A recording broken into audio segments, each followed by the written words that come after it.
Warrior Lore. Chapter 36, Bang. Chapter 36, Bang. Bang. Bang. The sound of heavy strikes on the rocks came one after another. Violent strikes were forced onto Yin, who was blocking the cave. He and Diyalan were both shocked and felt numb in their arms.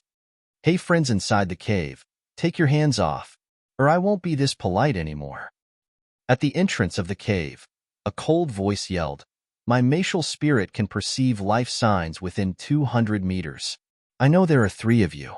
We just want to get in and hide for a while. Please do us a favor. It's our cave. Please go and find one of your own. Don't get us into trouble. Yin looked very serious as he pressed all his profound chi into his arms. In no time, his arms began to contract and turn dry, while white fog flew around them. Move. Demon beasts will come in a few minutes, and there must be several high-level ones. If you don't want to lose your lives, let us in. A forthright voice cried fretfully. Get lost. Our cave is too small for you people. Yin was rather cold, showing not the slightest amount of friendliness. Their cave was not big enough, so it could only hold 6 people, and counting the rock at the entrance, it could only hold 5 people at most. According to their breaths, Yin could tell there were 6 of them, which was too much for the small cave. Steve, come with me, let's break it. One of them shouted coldly with impatience. Sure. Bang, bang. 2 streams of explosive power struck the rock at the same time, and an enormous force blasted out from within the hard rock at once.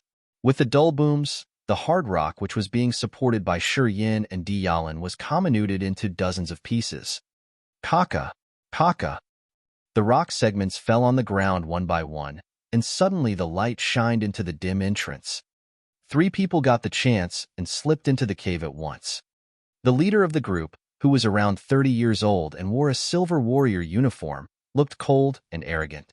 He glanced at Yin and the 2 girls, then jeered. A mere human-level warrior dares to block us. You are going beyond your depth, young man. Big brother, kill them. Another rude young man urged. This cave is only capable of holding 6 people. Our people can't come in if they still stay here. You 3 get out of the cave right now, or I will kill you in no time. The man in silver uniform demanded. You are definitely no match for us. We have 2 human-level and 4 Nascent-level warriors. You'd better not waste our time. The 3 warriors who were standing at the opening of the cave looked at Yin and Diyalan coldly, seemingly prepared to take action at any time, as a dim light was gradually sent out from their bodies. Big brother, look at the girls, whoa. Another skinny short young man found Diyalan and Muyu Dai extraordinarily beautiful after he adapted to the dimness in the cave and couldn't help but shout out. Chuck, do you want the girls or our brothers outside the cave? The leader grunted. That skinny young man smiled with embarrassment. Don't be pissed, my brother. I'm just kidding. Of course I want my brothers. Women are everywhere, right? Ha! Now that we got so much treasure from the Silver Thunder Wolf's cave, we can get women whenever we want. Ha ha. Why are you still there? The warrior taking the lead looked hideous suddenly as he was about to fight. Fight! Diyalan shouted as she lifted her short sword. There are all demon beasts out of the cave. We would still die even if we get out. Hee, please run away as far as you can and take the demon beasts with you. Then we will be safe. That rude young man burst into laughter. Or, do you think you can even be alive here? Sister Lawn, let's go out. After a deep breath, Yin calmed down. Then he dragged her. Quick. We may escape if we run quickly. Warrior lore, it's impossible. Diyalan was dragged away by Yin before she could finish her sentence. Muyu Dai had lifted herself up long ago, thus she walked up after them. As her slim figure passed by that skinny short man, that guy stretched out his hand toward her but, gorgeous, forgive me. We can be closer if we meet again. Muyu Dai got frightened and rushed out of the cave as fast as she can. But unfortunately, that guy still touched her slim waist, which made her furious.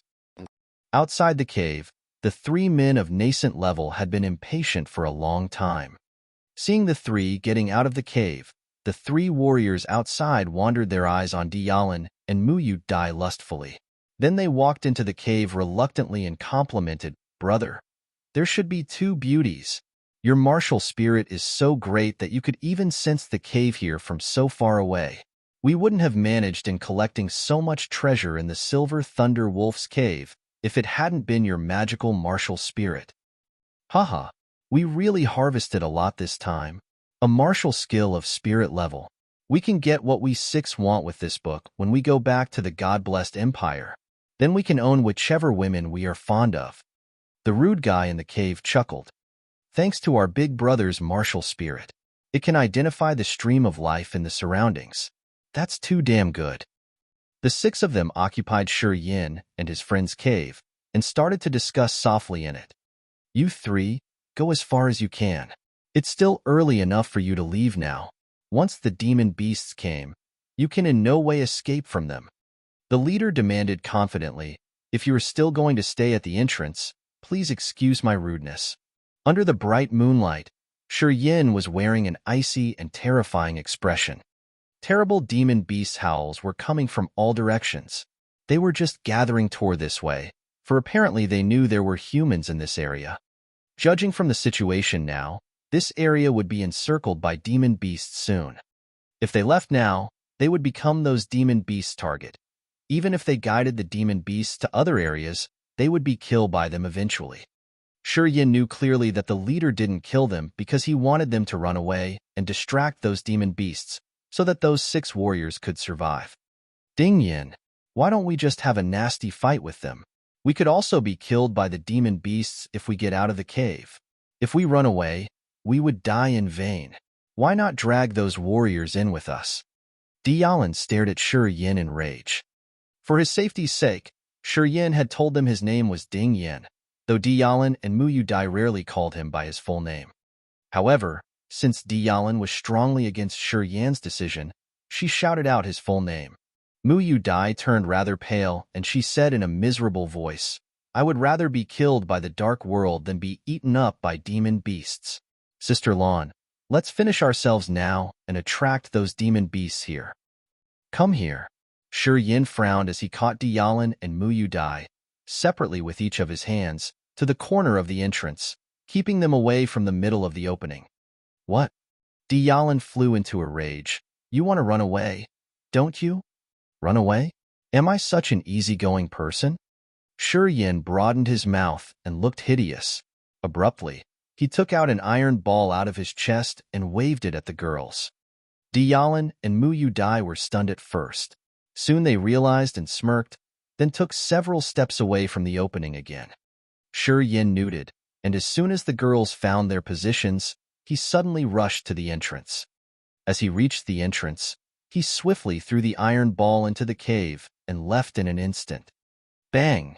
There was a devastating explosion in the cave as sharp splinters flew in all directions inside, some of which flew out of the cave and cut the bushes outside into pieces. Terrible cries came from the entrance of the cave. "Old Steve, Mickey, Brother Teddy, Brother Teddy, Brother Bob, I am hurt." Painful cries, combined with a strong bloody smell, came out of the cave. Shi Yin signaled Tianyun and went into the cave again. Shi Yin was looking at the chaos in the cave at the entrance. Ash sneered, "Hey everybody, was it fun?" The three men on the ground had turned into honeycombs with wounds all over their bodies. That rude guy was among them, with his head cut through. The leader, that skinny, short man and another fat guy were still alive. The other three had protected them. Though they too were wounded, those splinters didn't hurt their vital places. Their limbs were filled with bleeding wounds, and the leader seemed badly hurt, for his abdomen was bleeding hard. The cave was so small, and once the star bomb exploded, they had nowhere to hide. If it weren't for those three dead warriors who stood in front of them, there would have been no chance for anyone to survive. "I'm gonna strip your skin." Their leader had his eyes split, and he was too angry. Such dense, profound chi. Shi Yin took a deep breath and enjoyed a lot. As he was talking, his muscles contracted slowly and his body got more and more dry. A freezing, insane, AMD murderous smell flew out of Shi Yin's body slowly, forming into a white thin fog, which spread all over him. Chapter 37. The Killing. Chapter 37. The Killing. Inside the cave, there were 3 dead bodies, 3 wounded warriors, and Yin. Yin jumped into the cave. However, he did nothing but simply just stood there, feeling the blowing waves of profound qi coming from those 3 fresh bodies right towards him. The profound qi flew into the 720 meridians of his body. The waves were so strong that his meridians even felt a little pain. Naturally, Yan's body went mad again. All his muscles had shrunken so badly that he suddenly looked even thinner. There was a wave of evil energy quickly spreading from the white smoke covering his whole body. With the coldest and cruelest spirits, this energy quickly fulfilled the entire cave. Those evil spirits seemed to have some bewitching magic power. Once those 3 wounded warriors breathed in some of this white smoke, their mind was instantly fulfilled with a crazy urge of slaughtering as well. "You fucking son of a bitch. I'm gonna skin you alive." The leader of them shouted loudly, with a creepy green poppy flower suddenly appearing on his palm. That poppy flower was made purely by his profound qi and looked just as alive, growing and expanding with astonishing speed on his palm. Only within seconds, that green poppy flower had become the size of a cattail leaf, with a freezing light shining in the middle of the bud and a green light diffusing around it. At his sway of hand, that giant poppy flower instantly flew right towards Yin. That poppy flower was like an open bloody mouth. It was trying to bite Yin right on his head, seemingly trying to swallow his entire head into its bud. A roaring sound came out of Yin. He had quickly concentrated the streams of negative energy that he absorbed from those dead warriors, and let that energy out from all the meridians covering his whole body, which soon formed into 3 ghost shadows in front of his body. Those ghost shadows were floating in front of his body in the scariest way, with their eyes filled with utmost endless resentment to this world. "Steve, Mickey, Teddy." The thin warrior was instantly filled with horror. He stared, dumbstruck, at those floating ghost shadows Yin had in front of his body and couldn't help screaming. Those 3 ghost shadows looked exactly like those 3 warriors right before they died. The leader was also pretty astonished. He couldn't help but take a step back. However, that creepy poppy flower didn't stop its move and continued to try biting on Yan's head. "Break!" Yin waved his fist and sent out a web of white smoke which was tangled and concentrated with all kinds of negative energy. Those streams of negative energy combined together into a silver snake and suddenly shot into the center of that poppy flower. Boom! That poppy flower exploded into pieces, with its freezing light suddenly splashing everywhere like a creepy firework. Beautiful but strange. "Look out!" the leader shouted out. He quickly moved forward and covered the other 2 guys with both of his hands. There were also spots of weird lights shining inside his palms. He waved his hands and surprisingly captured all the freezing light coming towards him all into his chest. Yin had the cruelest look on his face. He started to operate his mind power and petrify his whole body. In this dark cave, his entire body became brown and as tough as the steel. Dozens of freezing dots of light shot towards him again with buzzing sounds. However, they were all blocked by his petrified body. Only a small proportion of the freezing energy filtered into his body through all his petrified muscles. The freezing energy was rushing and bumping inside his body. However, its power was mostly blocked by his petrified muscles. Only after a few seconds, Yan's body had already returned to normal and wasn't influenced by the freezing energy anymore. Yin. Diyalan rushed into the cave. Seeing Yin confronting those 3 warriors all by himself, she couldn't help but scream and ask him with worry, "Are you okay? Use your blue magic flame to cover for me. Hold back the leader. I will kill the other 2 nascent warriors first." Yin gave his order with a cruel face. He then started operating his mind. Those 3 ghost shadows floating in front of him suddenly started rushing towards those 3 warriors like starving wolves towards its prey. The tiny stone cave could barely hold all these people. Once an attack was launched, there was no room to escape. The opponent could only defend themselves with everything they had. Seeing those three ghost shadows coming towards their way, the three warriors in the cave all seemed pretty terrified. People are naturally intimidated by the unknown, especially because, 1 minute ago, those three ghost shadows were still their dearest brothers. The three of them tried to escape, but only to find their way already blocked by the stones. There was nowhere for them to go. "Don't be scared," the leader shouted.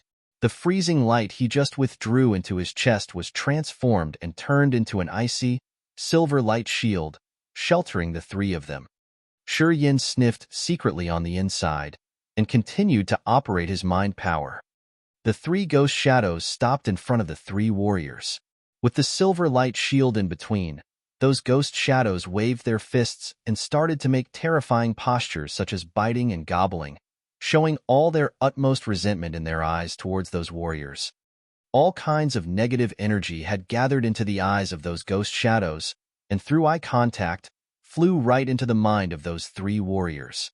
Almost instantly, as they were impacted by the negative energy, the three warriors felt like they were thrown into the lowest level of the hell. Countless terrifying and screaming ghosts were coming towards their way, dragging them towards the endless hell. There was no way for them to get out. The faces of the three warriors became stiff, and their eyes became lifeless, all with the most terrified look on their face. "Sister Lan, break their ice light shield," Yin shouted. Tianyun trembled a little. She didn't give much thought, but quickly threw out her blue magic flame which she already gotten ready on her palm. The flame turned into an agile phoenix and shot itself into that silver light shield. Chi-chi. The silver light shield was instantly melted under the heat of the blue magic flame. The shield formed by the leader's profound chi was obviously too weak in front of the attack of Tianyun's blue magic flame martial spirit, and suddenly cracked a fist-sized hole. The three ghost shadows took advantage of this crack and quickly sneaked in like a light smoke. The ghosts separated and sneaked into the body of the three warriors respectively. Yin suddenly rushed forward towards them. He had all his profound chi flowing into his arms like crazy. When he was moving his arms, there was even a deep bursting sound in the air, like a mountain was falling apart. The white mist entangling his iron fist had already concentrated and turned into a layer of pale liquid matter covering his arms, making his bony arm look even more terrifying, like the sharp claw of an evil ghost. Pooh! Yan's arm was like a sharp sword, and pierced right through the chest of that thin guy who once mouthed about Mu Yu Dai. He used his fist to punch that guy so hard that he fell onto the wall of that cave with a deep sound. "You're seeking death, you fucking bastard." The human-level leader warrior suddenly woke up in the middle of his nightmare. Seeing another one of his brothers miserably die in front of his eyes, he couldn't help but shout with anger. He generated a huge silver light ball on his palm and pushed it hard towards Yan's chest. There was an overwhelming gravity falling towards Yin, which, combining with the freezing cold ice power, exploded, all of a sudden, on Yan's chest. Dang, dang, dang. Yin had to step back some distance before he could stabilize his body. He just took the full blow of Tough a warrior at the human level right on his chest. However, Yan's chest only hurt a little after taking the hit. He checked his body for a second, only to see his body completely intact. That icy blow only froze his chest a little, but didn't manage to hurt him. So this is the second stage of the petrification martial spirit. How awesome is that? Yin was actually wildly laughing on the inside. He kept operating his own profound chi, guiding it rapidly through his own veins and vessels in his chest. His profound chi was like a warm stream of energy, quickly recovering his chest from the freezing light attack by blowing within his veins and vessels. Tianyun, with a dagger in hand, rushed to the front, fighting with the leader. Her phoenix made of the blue magic flames was her strongest power, fighting against the leader together with her. The blue flame phoenix could not only counter all the freezing power that the warrior threw out, but could also control some of his creepy attacks. "Are you guys all right?" Mu Yu Dai entered the cave with both hands covering her nose.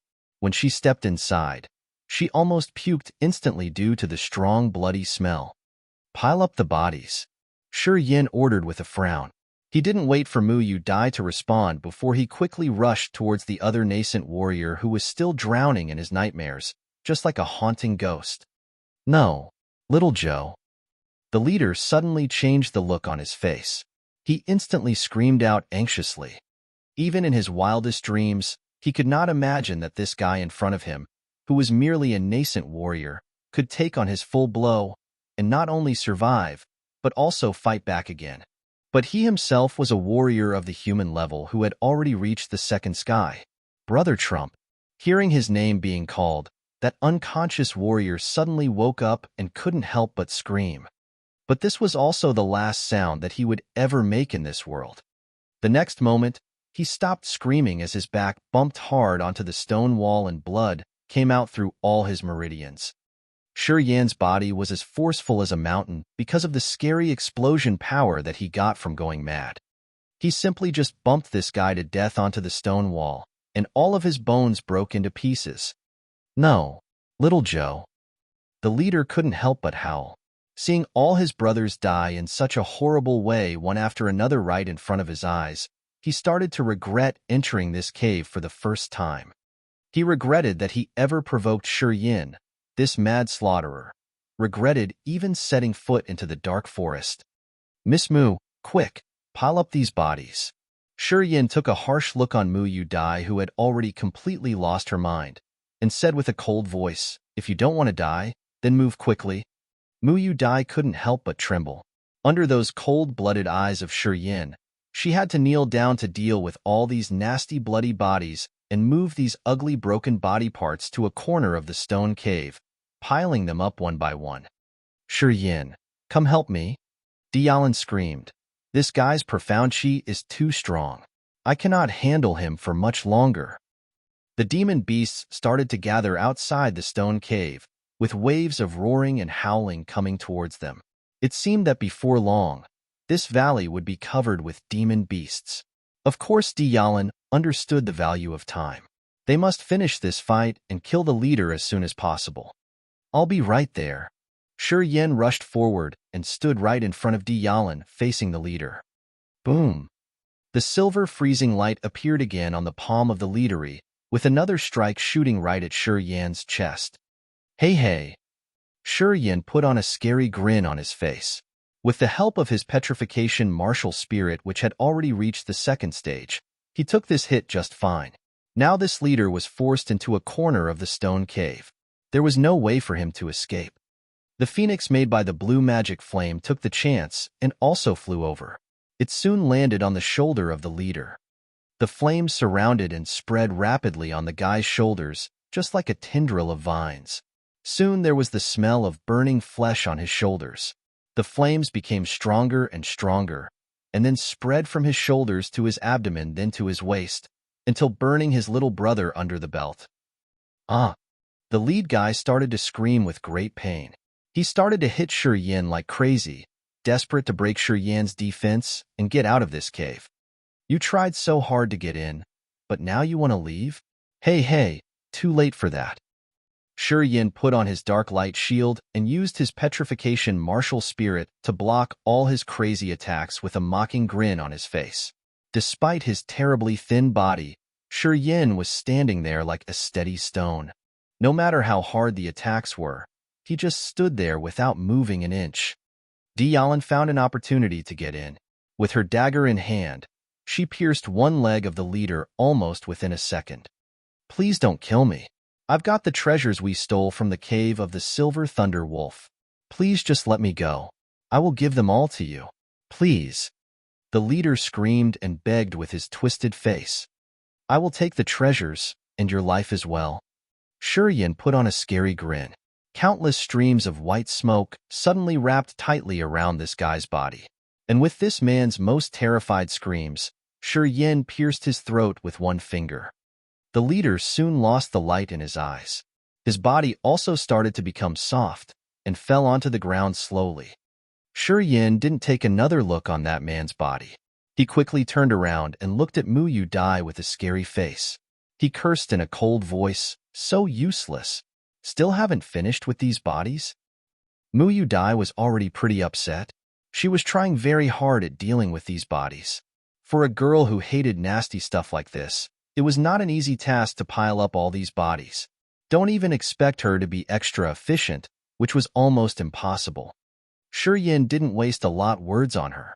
He simply sniffed and piled up all the bodies himself with a frown on his face and blood all over his hands. He said with a cold voice, "The demon beasts are coming towards this valley together. Whether we can survive this still depends on God's will." The power of rampage served as a double-edged sword, giving you power far beyond your own level for a very short amount of time, but on the other hand, also making you more exhausted afterwards. After all, those negative energies were way too evil and creepy. When these negative energies spilt over from his meridians, they were hurting his body as well. Every time when he finished rampage, he would be wrapped in waves of exhaustion, weakening his body very quickly.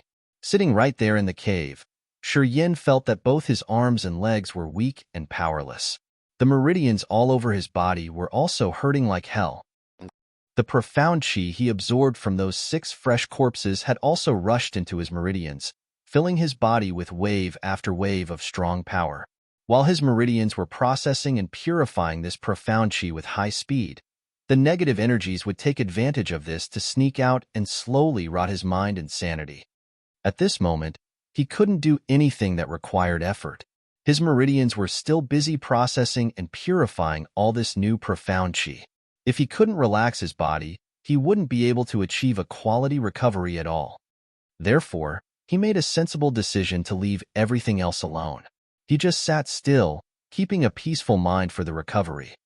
Seeing him sitting and resting with both eyes closed, the other 2 women, Tianyun and Muyudai, also looked pretty serious. They concentrated on observing the movements outside the cave. The demon beasts were still moving inside the valley. There were even some demon beasts around their cave, and they seemed to be searching for something. Both Muyudai and Tianyun were guarding the entrance of the cave very nervously. They didn't dare to take any chance to relax. Tianyun was holding her dagger firmly in her hand, looking outside warily through the gaps between the bushes covering the cave entrance, fearing that some demon beast would suddenly jump in. They were both aware that demon beasts had an extremely sensitive sense of smell. They were worried that those beasts might find them through the bloody smell in the air. They knew that once their cave was discovered by any of those demon beasts, they had to guard this cave no matter what the price was. Dang, dang. A 3-headed hound was coming towards them with its 3 giant heads shaking in the air. It seemed to have found something. Its 6 eyes on its 3 heads were scanning around as if it had discovered something unusual. Oh crap! Tianyun suddenly changed the look on her face, grabbing her dagger even more firmly in her hand.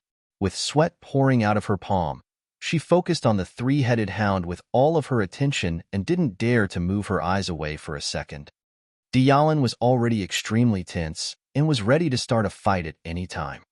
The 3-headed hound was a level 3 demon beast, equaling a human warrior of the human level, which was pretty tough to deal with. Moreover, this demon beast possessed an extraordinarily sharp sense of smell. The bloody smell inside the cave might be able to fool other demon beasts, but it could not necessarily hide from this 3-headed hound. Due to her anxiety, Tianyun's entire body became stiff and tense. Her hand which held the dagger was also shaking slightly, which meant that her profound qi was moving very fast through her veins and vessels. Right at that moment, a howl from the silver thunder wolf came from the distance, which alerted the whole valley and outmatched all the roaring and shouting of the other demon beasts. I am Gan Shao from the Medicine Valley. I came to the dark forest simply to collect medicine for myself. I have never stepped into your cave. Silver Thunder Wolf, I know you are good, but I am not afraid of you. If you continue to harass and kill my people, I will not let you go easy. A low dark voice came from the distance. The Silver Thunder Wolf started howling again in the distance. Hearing this howling sound, the 3-headed hound, which was about to approach the cave where the 3 of them were hiding, suddenly stopped right there. It paused a little and quickly turned around, and started running towards the howling of the Silver Thunder Wolf in high speed. Upon the howling of the silver thunder wolf, the demon beasts gathered in the valley were also starting to take off, leaving the valley for the silver thunder wolf. The silver thunder wolf and Gan Shao seemed about to have a huge fight. Tianyun suddenly relaxed. She felt so weak that she sat right down on the ground with her body covered with sweat. If only that three-headed hound had moved a little further forward, maybe even a couple of meters, then their cave would have definitely be compromised. And once that three-headed hound had discovered the cave, the other demon beasts in the valley would most definitely have followed it over here as well. If that really happened, there was no way that the three of them could have ever escaped those demon beasts. Sister Lawn, are you okay? Mu Yu Dai was wiping the sweat off her forehead with a handkerchief stained with blood. She also sat down on the ground with the stone wall behind her. It's okay. Tianyun smiled softly, but still sighed. We were very lucky back then.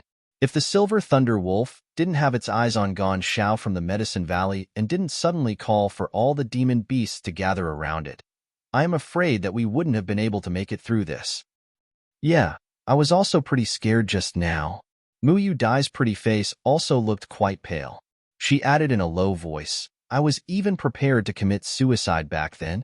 Don't ever have that thought unless we have no other options. Shi Yin sniffed. He suddenly opened his eyes and ordered with a frown, if you have no better things to do, how about searching through the bags and pockets of those 6 warriors, just to see what kind of treasure they had stolen from the cave of that silver thunder wolf? Hearing him saying this, Tianyun's eyes suddenly lit up. She agreed with excitement. That's right. The silver thunder wolf is a level 7 demon beast, a top-level creature within the dark forest. It is said that the silver thunder wolf is a highly intelligent creature, and that it has killed dozens of high-level warriors in the dark forest. It must have collected many treasures from those dead warriors and stored them inside its cave. The treasures those warriors have stolen must be extraordinary. I heard that there is a practice method for a spirit-level martial skill, Shi Yin said with a cool voice. Tianyun replied with her face filled with joy and her beautiful eyes lit up with excitement. Spirit-level martial skills are very rare. Even for the royal families from our Fire Empire, there are only 5 kinds of spirit-level martial skills. Any practice method for a spirit-level martial skill would be worth millions, and countless big families would even be willing to kill for it. Then you should really search through them very carefully. Shi Yin nodded and closed his eyes again, seemingly having something on his mind. Of course, he knew how precious so-called spirit-level martial skills were. Across the Fire Empire, the God-blessed Empire, and the Merchant Union, there were around 100 warriors who had reached the Earth level and the Nirvana level for a warrior. However, among all these 100 warriors, those with spirit-level martial skills only counted for a quarter of those warriors. And among that quarter, some were even studying and practicing the same kind of spirit-level martial skills. According to the rumor, across the Fire Empire, the God-blessed Empire, and the Merchant Union, there were only 18 kinds of spirit-level martial skills that were already known to the humankind. And each and every kind of those spirit-level martial skills were all possessed by various powerful families or warriors that ruled their own little kingdoms, such as the Shi family. The Shi family had possessed various kinds of martial skills, such as for the mortal level and the sacred level. However, it only had one kind of martial skill of the spirit level, which the master of the family, Shi Jin, believed to be the most precious family treasure. Even his own descendants had no idea where he had kept that spirit-level martial skill. It seems we are in huge luck. Tianyun's eyes were filled with joy. She dug out the backpack of the warrior leader with excitement and didn't waste any time opening it. A strong wave of silver light started to shine out from his backpack. The stone cave that was once buried in darkness was suddenly lit up and became as bright as the outside. Wow! Chapter 39. 3 Types of Flames. Chapter 39. 3 Types of Flames. 3 shining crystals appeared from the bag and brightly lit the cave. One of them was rhombus-shaped, and the other 2 were oval-shaped.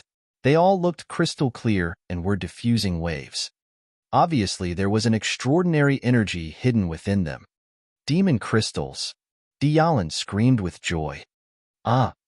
Muyu Dai shouted after her and said joyfully, "Seems we are so lucky that we've been bestowed with demon crystals. Hee hee, if we can get out of the dark forest alive, we could spend the rest of our lives in luxury with these 3 demon crystals."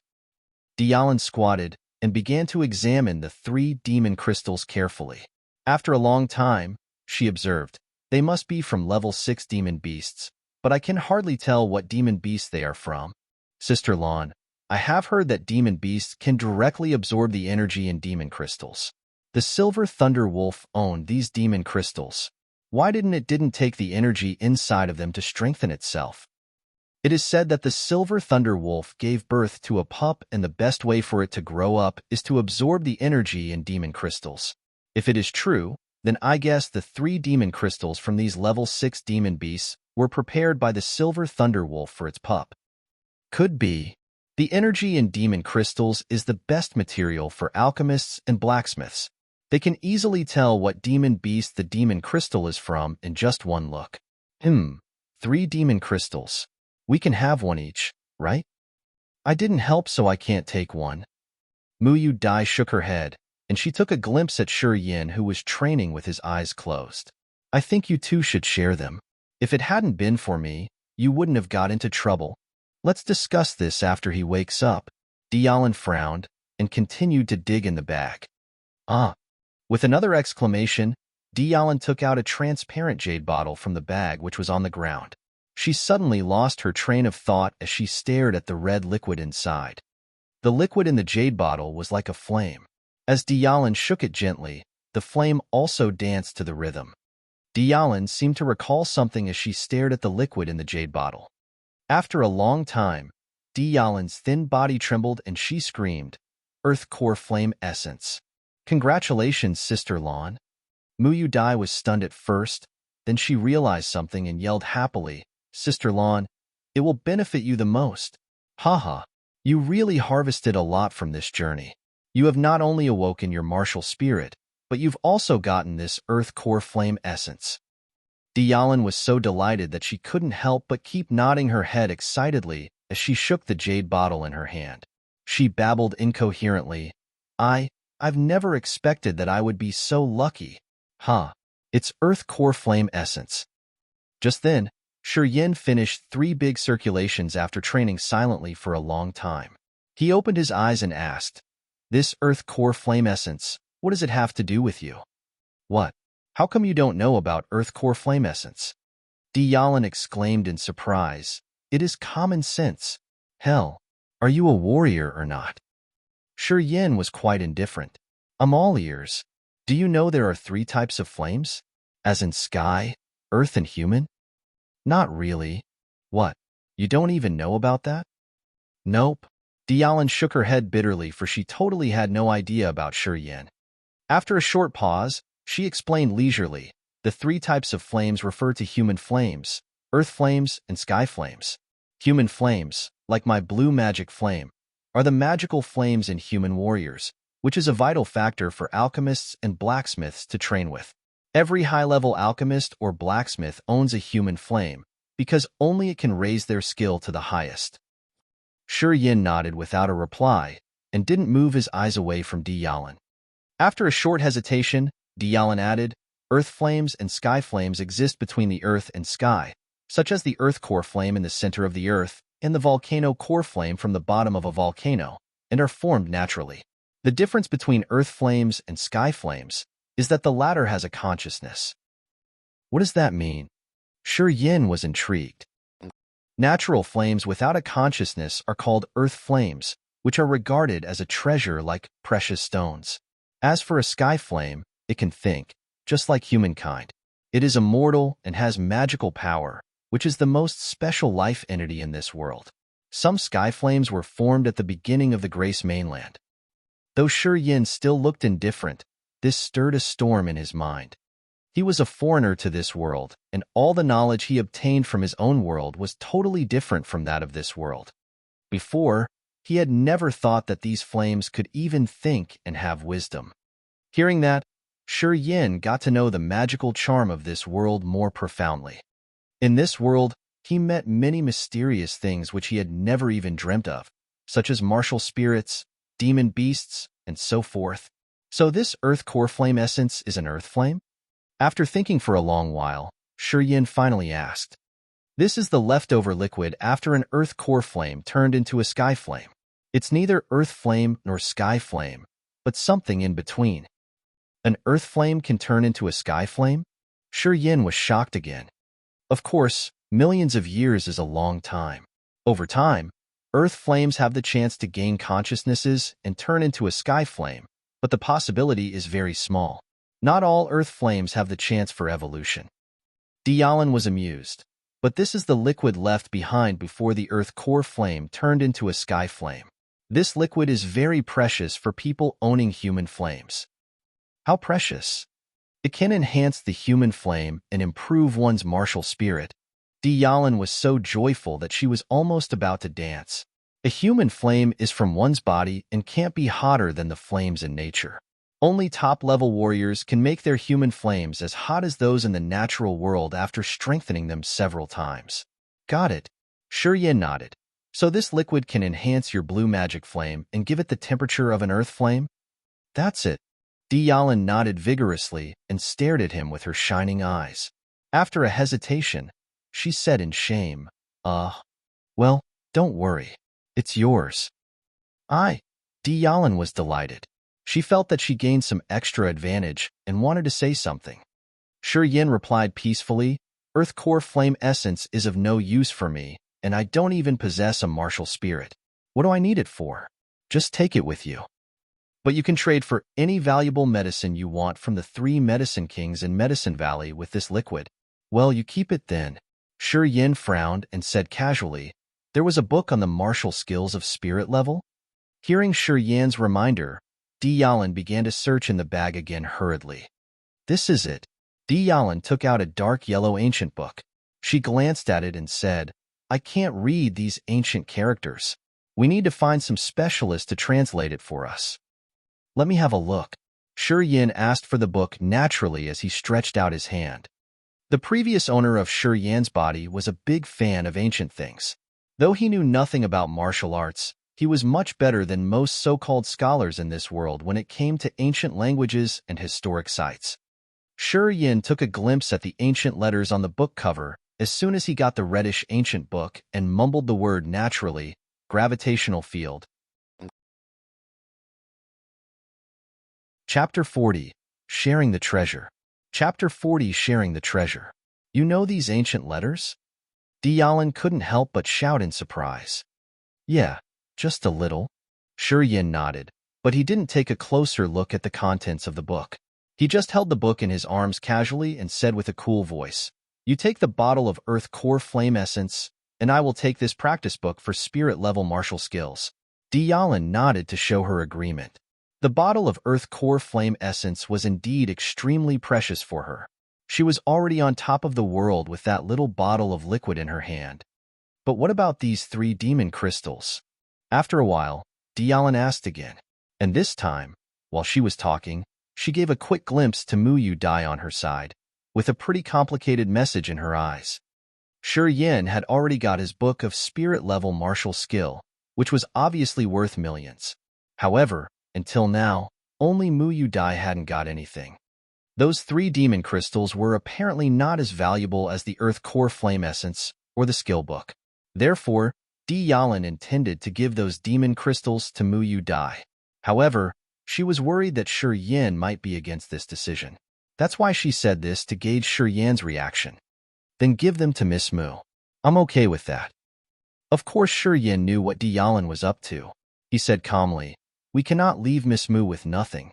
We have both got what we want. How about giving those 3 demon crystals to Miss Mu? Sure, I'm also fine with this. Tianyun smiled with satisfaction. She was quite glad to see Yin being so understanding and considerate. Muyu Dai looked a little surprised at Yin's words. She stared at Yin for a moment, and then shook her head and replied with an awkward smile, I didn't do anything helpful and have been depending on your protection all this time. I cannot take these 3 demon crystals. Dai. Tianyun wanted to say something but hesitated. No, I cannot take them. Muyu Dai looked pretty determined. She shook her head firmly and started to tease herself. I have become a burden for you. You almost lost your lives protecting me. How can I take these 3 demon crystals? Sister Lan, Ding Yin, I know you are being very kind to me, but I would feel ashamed to take these demon crystals. Then just take one of them, Shi Yin said after some hesitation. Anyway, you must take one of these demon crystals. We cannot take such advantage of you. Yes, at least take one of them, Diyalan also insisted. Seeing the two of them both insisting on this, Muyu Dai found it very hard to deny their kindness anymore. She nodded after some hesitation and said, Well, thanks a lot for your generosity. Shi Yin stopped talking and closed his eyes again, going back to operate the profound qi inside his body for recovery. When he cleared his mind and concentrated on the inside, he could clearly feel the changes going on in his body. He didn't know why, but somehow, just by sitting there, he could feel the pain and soreness in his muscles were quickly disappearing. Shi Yin cleared his mind and focused himself completely on the changes his body was going through. Suddenly, there was a flash of lightning in his mind. His spirit suddenly lit up, and it seemed he had realized something. This is the immortal martial spirit. Inside his body, his flesh, muscles, bones, veins, organs, and entrails were all undergoing subtle changes. The immortal martial spirit had been secretly repairing his body in a way that he could never understand. His weakness due to breaking out of rampage was also gradually returning to normal. Shi Yin was extremely surprised. He realized that the immortal martial spirit could not only recover his wounds, but also offset most of the side effects that he had been suffering from rampage. Without the help of the immortal martial spirit, he was almost certain that he would be unable to confront any opponents for the next 3 days after using rampage. However, thanks to the immortal martial spirit, this was no longer the case. With the help of the immortal martial spirit, the soreness and fatigue in his body was slowly disappearing. Judging from the condition of his body right now, it would at most take 1 more day for him to recover half of his power. There would be no problem for him to engage in another fight with the enemy then. However, just at that moment when he was gloating in secret, a sudden strong wave of evil and crazy killing intent flared up from the bottom of his heart. This explosion of his negative energy was as fierce as a tsunami and was more destructive than ever. Streams of energy mixed with desperation, fear, and resentment were rushing out from the meridians all over his body. They had transformed into waves of spiritual power, roaring through his mind, corrupting his thoughts with an overwhelming force and altering his morals and personality. This time, he had absorbed the profound qi from all 4 nascent warriors, as well as the 2 warriors of the human level. When the 6 of them breathed their last breath, Shi Yin was right there with them in this stone cave. Therefore, he had captured all the profound qi coming from the 6 warriors without missing a drop, which was way thicker and stronger than all the profound qi that he had absorbed before. Therefore, the backlash this time was also fiercer than ever. Although Shi Yin was still sitting there, his breath started to get heavier and heavier, and his body started to tremble slightly. His body was wrapped in a thick web of killing intent, making him appear even more evil to the others. After a few minutes, he guessed that he couldn't resist this force anymore. He suddenly opened his eyes and stared at Diyalan with desire burning in his eyes. He said in a very low voice, I'm having that weird thing happen to my body again. Diyalan was stunned for 1 moment, and then quickly blushed all of a sudden. She said to Muyu Dai in a low voice, Dai, you turn around and don't look. Muyu Dai's face also quickly went red. She bit her lips a little, turned to the entrance of the cave with her back towards those 2 people, and said, You 2 be quiet. Please don't draw the attention of those demon beasts here. I'll be staying here at the entrance. Diyalan answered with a very low voice, and then quickly threw herself into Shi Yan's arms. Shortly after, inside the cave, a slapping rhythm could be heard. After a long time, with a deep moaning and trembling of the body, Shi Yan released his climax inside Diyalan's body. From the meridians all over his body, there suddenly sprung streams of magical power. This strange power was wandering around inside his body randomly, with only a small part of it shooting into Tianyun's body together with his essence. Most of this strange power was still rushing and bumping around inside his veins and vessels, filling his entire body. Yin suddenly opened his eyes. He pulled up his pants and left Tianyun, who was still enjoying her moment of bliss, lying on the ground. He quickly went towards Mu Dai and said, "Miss Mu, quick, come here." Mu Dai was completely shocked by his actions and couldn't help moving back. Her pretty face instantly went pale. She cried out with horror, "No, don't come close. The magical power inside my body has just spilled out a little." Yin was moving towards Mu Dai with a heavy panting and said impatiently, "I'm trying my best to control it right now.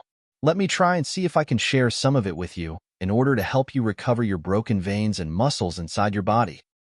"No way." Mu Dai started screaming, "No, no, no. I'm not ready yet. I don't want to do that with you. Don't come close." "I didn't mean that." Yin roared with a low voice. He could feel the magical power split into dozens of streams, roaming around inside his body across his muscles, veins, flesh, and blood, nurturing his martial spirits and profound chi in his abdomen respectively. With this speed, before long, this magical power would be dispersed all over his body and absorbed entirely. Yin was concentrating more than ever right now. He forcibly blocked a small part of this strange power inside his arm. He was hanging onto this magical power very tightly and planned to inject this part of the power into Mu Dai's body through the spillover of his profound chi. Seeing Mu Dai continuously backing away, Yin got extremely impatient. He suddenly took a step forward and grabbed Mu Dai tightly into his arms. With the soft and nicely curved body of Mu Dai suddenly taken into his arms, a refreshing and sweet fragrance instantly kissed his face tenderly, making his spirit excited all of a sudden. "Let go of me." Mu Dai didn't buy Yin's theory at all. She was hitting Yin's chest intensely with her little fists and struggling with all her might. However, with all of her veins and muscles broken, she couldn't manage to use her profound chi smoothly. With all her power being void, she was no different from a weak, fragile little girl and couldn't break out of Yin's arms even a little. "Stop struggling. Just be quiet." Yin locked up his arms even tighter and forced her delicious and delicate body tightly against his own, leaving her no room to struggle. At that moment, Yin made the magical power inside his arms quickly rush towards his wrists, all the way through his palms, and into the veins and muscles on Mu Dai's back. "Now, try your best to move this power to your broken veins and muscles. Quick." With Mu Dai locked up in his arms, Yin quickly whispered into her delicate ears. Mu Dai's ears twitched a lot, and her sweet body couldn't help trembling. She was silently cursing Yin as a bastard in her heart.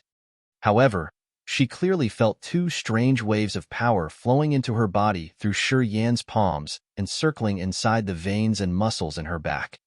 Under Yin's harsh order, Mu Dai finally became quiet and stopped her struggling. She started to make her best efforts to feel the magical power inside her body, take control of it, and use it for the recovery of her broken veins and muscles. Holding Mu Dai tightly in his arms, feeling the delicious curves of her body, smelling the sweet fragrance from her body, Yin was suddenly distracted and starting to entertain some dirty thoughts in his mind. He couldn't help the excitement coming from his lower body. "Ah!" Mu Dai screamed with embarrassment. She said in a hurry with a blushed face, "Let go of me now. You acting like this? I cannot calm myself down." "Well, I will let you go for now." Yin knew that this was not the right time for him to take advantage of her. He nodded and slightly kissed Mu Dai's cheek. "I will take this as a reward for offering you this magical power as a gift." After these words, Yin released Mu Dai from his arms and took a few steps back. He then sat down against the stone wall and slowly closed his eyes. Mu Dai's entire face was completely red. She was both embarrassed and annoyed at the same time. She glared at Yin with anger and cursed, "You dirty bastard." After this, with her beautiful bosoms heaving up and down, Mu Dai took a few deep breaths before finally calming down. She understood that given this critical situation, she couldn't afford to waste any time on blaming Shi Yin. She also quickly sat down and tried to use the magical power that she got from Shi Yin to restore the broken veins and muscles inside her body. Chapter 41. The Third Sky of Nascent Level. Chapter 41. The Third Sky of Nascent Level. It was silent outside the valley. The demon beasts had left a long time ago. It was already daytime, as the sunlight filtered into the cave through thick bushes like fire. The three were training cross-legged on the ground with steady breaths. Not knowing how much time had passed, Shi Yin woke up from the serenity. He stood up, stretched his neck, and tried to move his body. The third sky of nascent level. With a deep breath, Shi Yin felt refreshed and his fatigue disappeared at once, while his senses became much more accurate. With the help of the magical power, Shi Yin's training speed advanced as fast as a shooting arrow, and he increased to the third sky of nascent level at once. Standing at the entrance of the cave, he was dimly able to perceive the spiritual scent between the sky and the earth. He couldn't smell the spiritual scent in the air before, but now it was all so clear to him that he could sense it easily. To perceive the spiritual scent in the air was something only third sky of nascent level warriors could manage. Once he perceived the spiritual scent, he could train his martial skills faster with its help. As soon as he willed it, his body turned as hard as iron immediately, while his skin turned dark brown and was covered with a vague black light which was similar to the state when he operated his black light shield. Air? Shi Yin was a little surprised. After a careful examination, he was certain that he wasn't even utilizing his black light shield with profound qi. This was to say, the dark light covering the skin was merely the reaction to reaching the second stage of petrification martial spirit. He smiled after further examination, knowing that the magical change to his skin must have something to do with his martial spirit. It was rather bright in the cave now. Shi Yan's black eyes blinked and began to wander to Mu Yu Dai and Di Yalan's bodies. Mu Yu Dai and Di Yalan were still sitting on the ground cross-legged with tightly closed eyes. There was a vague light moving around their bodies, as their profound qi operated in their bodies along specific paths.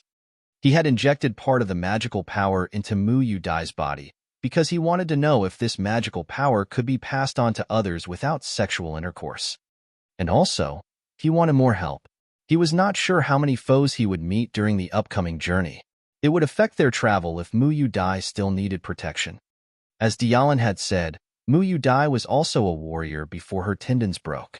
If Mu Yu Dai recovered, it would be very beneficial for their journey ahead.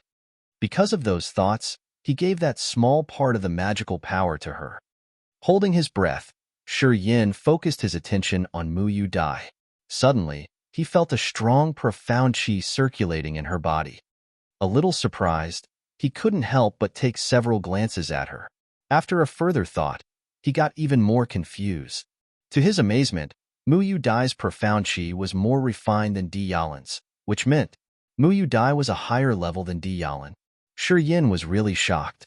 He knew Mu Yu Dai was a warrior too, but he thought she was no more than nascent level. After all, Mu Yu Dai was much younger than Di Yalan, thus there was no way she could be a higher-leveled warrior than Di Yalan. But it turned out to be quite the opposite. Shi Yin finally realized that Mu Yu Dai was already a human-level warrior at such young age. It was an entire level higher than Di Yalan. As he was standing there stunned, he acutely felt that Mu Yu Dai's profound qi was calming down gradually. He knew that Mu Yu Dai was about to wake up. As expected, before long, Mu Yu Dai's eyelashes shook and she opened her eyes slowly. Two clean and bright eyes suddenly observed the cave, and Mu Yu Dai's delicate little face lit up. She looked like an extremely beautiful and attractive angel in the wood. Shi Yin was dumbstruck as he gazed at such a beautiful creature. He couldn't even think straight. Done staring? Mu Yu Dai looked indifferent as she stood up slowly. After stretching herself, she chuckled. From now on, I'm not your burden anymore. Streams of thin white light flew out from her arms as she was stretching her body. The light soon disappeared in the air. As Mu Yu Dai moved her fingers slowly in the air, the light showed up again little by little and began to shuttle between her smooth fingers. I haven't played my zither for so long. Need a practice now. Mu Yu Dai smiled. That smile was like a clean brook in a valley, serene, empty, and intoxicating. You are much prettier than before. Gazing at her for a long while, Shi Yin uttered. With her veins connected and the profound qi of the top of human level flowing in the body, her skin became extremely translucent, while her face turned rosy and her eyes brightened. Mu Yu Dai looked so confident that nothing in the world could terrify her. With her strength regained, Mu Yu Dai seemed to have turned into another person that she was much more attractive than before.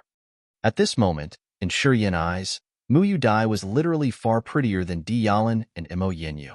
Both her level and temperament transcended those two girls. Thanks. Mu Yu Dai smiled casually. How long has it been? 2 days, I guess. Shi Yin hesitated. I'm not sure either. I just feel that we have stayed in the cave for more than 1 day. You recovered? Yes. Mu Yu Dai nodded confidently. Let's leave this cave and set off after Sister Lan wake up. Okay. Shi Yin replied casually and felt a little bitter. Before, though Mu Yu Dai was too naive and too kind, she was quite adorable, just like a lovely little sister. Though Mu Yu Dai became more attractive after regaining her energy, her cuteness disappeared, and on the contrary, she made Shi Yin feel some holiness from her, which made Shi Yin a little disappointed. Disappointed, Shi Yin didn't bother to say anything. Instead, he walked out of the cave and began to wander in the valley. Taking out the book, Gravitational Field, on spirit level martial skills out of his bag, he turned the pages randomly. Without reading it carefully, he put the book into the bag scrupulously. He was now sure that there were letters in the book. Spirit level martial skills could only be trained by warriors of at least Earth level. But he was just a nascent level warrior now, which was a long way from Earth level. Without advancing, to train with the spirit level martial at a low warrior level would only disturb one's mind. Because of that reason, Shi Yin put the book away after he was assured it was authentic. A half-day later, Tianyun and Mu Yu Dai walked out of the cave together. They were clean, dressed, and high-spirited, ready to set off. Kid, thank you. I've stabilized my level now, Tianyun said loudly after she got out. It was rather dangerous a short time after one reached a new level. The warrior needed strengthen his profound qi as soon as possible, or he would be hurt in fights and training while his level was still unstable. The essence from Shi Yin took effect again in Mu Yu Dai's body, which stabilized her level and enabled her to fight without any fear of backlash. Well then, let's set off. Not intending to boast, Shi Yin smiled naturally and guided them out of the valley. 7 days later, the three of them finally stepped out of the enormous dark forest. Looking at the huge ancient trees behind them, they all felt themselves lucky survivors of a disaster. In those 7 days, they never got into any danger. The warriors and mercenaries in the dark forest had either died or were wounded, not daring to stay in that dangerous area. The demon beasts led by the Silver Thunder Wolf had also calmed down and didn't show up again. Since the demon beasts and mercenaries were quiet, their journey became magically smooth. Without meeting any obstacles, they went through the most dangerous area and stepped out of the dark forest. They need to pass Silent Town if they were going to the Merchant Union, and they must cross the wide stone woods to get to the Silent Woods. The stones in the stone woods were all grotesque in shape, which were either as big as a mountain or as small as a human. In addition, there were also many stone caves, which were natural shelters. There were always brutal warriors lurking in the stone woods, killing and trading. Those walking out of the dark forest were trade caravans, or warriors and mercenaries who were seeking adventure. Merchants from foreign countries must have goods with them, while those adventurous warriors and mercenaries, who could get out of the dark forest alive, must have medicines and materials from demon beasts. These people all had something valuable with them. Therefore, there were people hiding in the stone woods for years, who would show up if they found their prey was weak and harvest their goods after a nasty slaughter. Thus, sometimes the stone woods were more dangerous than the dark forest. A single man who stepped into it, unless he was a disaster-level warrior, would always get into trouble. The stone woods is very dangerous. Maybe the people from the dark world are lurking there. Tianyun thought for a while and reminded Mu Yu Dai. Someone will come to our aid in the stone woods. No worries. Mu Yu Dai smiled and looked back at Shi Yin. You are going into the stone woods? Yup. I'm from the Merchant Union. Of course I will go back there. Shi Yin replied. Good. Then let's go there together. You will be safe with us in the stone woods. Mu Yu Dai looked confident, and before Shi Yin replied, she added, Let's go into the stone woods. Don't worry, we are safe now. Okay. Shi Yin replied, though he didn't relax. Once they stepped into the stone woods, he was always on alert. From the memories of the other Shi Yin, he knew it was chaos in the stone woods. All the powerful parties were involved in it, including the big families from the Merchant Union. He didn't know what Mu Yu Dai had that made her so confident, but he knew they would be killed in an instant if they weren't cautious. Shi Yin kept calm as he looked around in the woods. Every 5 steps, he would turn back and examine carefully.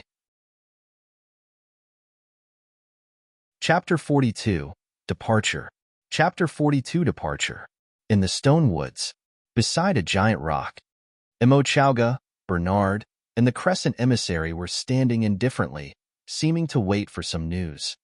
Before long, a star emissary appeared on the stone path far away, who was heading in their direction hurriedly. That star emissary came near and bowed to the Crescent emissary. Sir, still no trace of them. The Crescent emissary nodded and waved his hand. Keep watching those passes. Be on alert. Yes, sir. The star emissary who was in charge of collecting information stepped back silently and disappeared into the piles of stones. 1 hour later, Big Johnson, who had lost his arm, showed up from another stone path. He walked up to Imo Chowga and gave a salute. No news of them. Well, Imo Chowga nodded. Keep watching. I just don't believe that they won't come out. Third Master, is it possible that they were already killed by the demon beasts in the dark forest?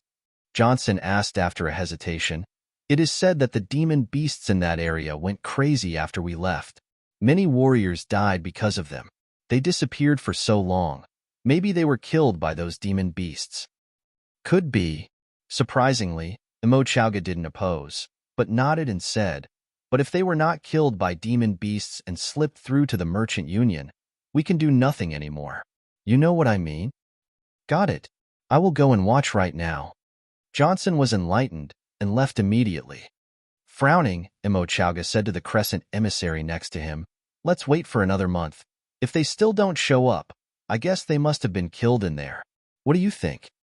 Well, I agree with you. The Crescent emissary agreed. He thought for a moment and said, I got the information that the Medicine King Gan Shao and the Silver Thunder Wolf are still fighting in the dark forest. But since there are too many demon beasts, Gan Shao seemed to begin to withdraw. The demon beasts in the dark forest have now all gathered around the Silver Thunder Wolf, chasing the Medicine King Gan Shao and his escorts. That battle area is relatively safe now. You mean they may still be alive? Imo Chowga asked. Very likely. The Crescent emissary said, many warriors were killed in that region, and those not being killed had been scared out of the forest a long time ago. Therefore, they can easily get out of the forest alive if they are not unlucky. They'd better be alive. Bernard from the Tush Mercenary Union was filled with hatred as he said coldly, they will regret being in this world. A cold light flashed in the Crescent emissary's eyes, as he said indifferently, I will take Mu Yu Dai away. Then that skinny boy is mine. He stole something from my Imo family, so I need to get it first. Then you can do whatever you want to him.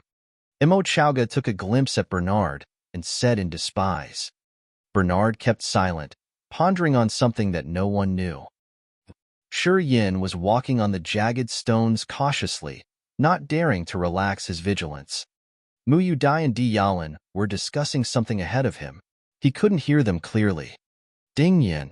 Mu Yu Dai paused abruptly and turned around to look at him. Yeah. Shi Yin was surprised and relaxed his vigilance a little. What's the matter? You are from the Merchant Union? Mu Yu Dai hesitated and then asked casually. Yup. You trained all by yourself? Yup. You helped me a lot all along the way, so I want to introduce you to someone. If he thinks highly of you, it will be very beneficial for your training. What do you think? Mu Yu Dai was serious as her beautiful eyes shone and gazed at him. Shi Yin was shocked at first, and after a long while, he shook his head and replied indifferently, "Miss Mu, thank you for your kindness, but I don't like to be restrained." He understood. Mu Dai wanted to introduce him to an influential person or to a certain power. In this world, there were many single warriors who were at a very high level and could do whatever they wanted without any help. But most warriors would choose to attach themselves to a certain power or a big family. Those powers and families possessed lots of resources, immense martial skills and training materials, and most importantly, reputed warrior trainers, which could speed up one's training process and step into a higher level. However, those influential powers and families hardly admitted unknown warriors. It was very hard for a warrior to enter a big power without anyone's introduction. Apparently Mu Dai knew someone influential, and she wanted to thank Shi Yin in that way. It is very hard to train all by yourself. Mu Dai was a little shocked, as she couldn't understand Shi Yin. One could gain rapid advancement only when he joins a strong power and could get help at difficult times. A single warrior tends to be attacked in foreign areas. You understand that? Yes, to train alone has many disadvantages. Dai is very considerate. You still have the chance to reject after meeting that person. Dialin persuaded too. Nope, I'll mind my own business, and I don't want to be anyone's domestic servant. Shi Yin shook his head firmly. Then whatever. Mu Dai frowned and felt that Shi Yin was being ungrateful, though she didn't insist. Dialin sighed, with a little bit of bitterness. She would go with Mu Dai, and since Shi Yin rejected Mu Dai's invitation, they would depart forever, for there was little chance they would meet again. In the past few days, Shi Yin had already walked into her heart. She was filled with sorrow at the thought of their departure. Ding Yin, I must go with Dai. You? After a long thought, Dialin couldn't help but plead, as she looked at Shi Yin with regret. You can go with me? Shi Yin was stunned, then added, if you are willing to. I. Dialin looked gloomy as she murmured, the power behind Dai can not only protect Dai, but also help me increase my ability. Furthermore, Dai has promised me that I will get exorbitant training materials, as well as a weapon of the soul level, and will even have the opportunity to train with spirit-level martial skills. Then fine.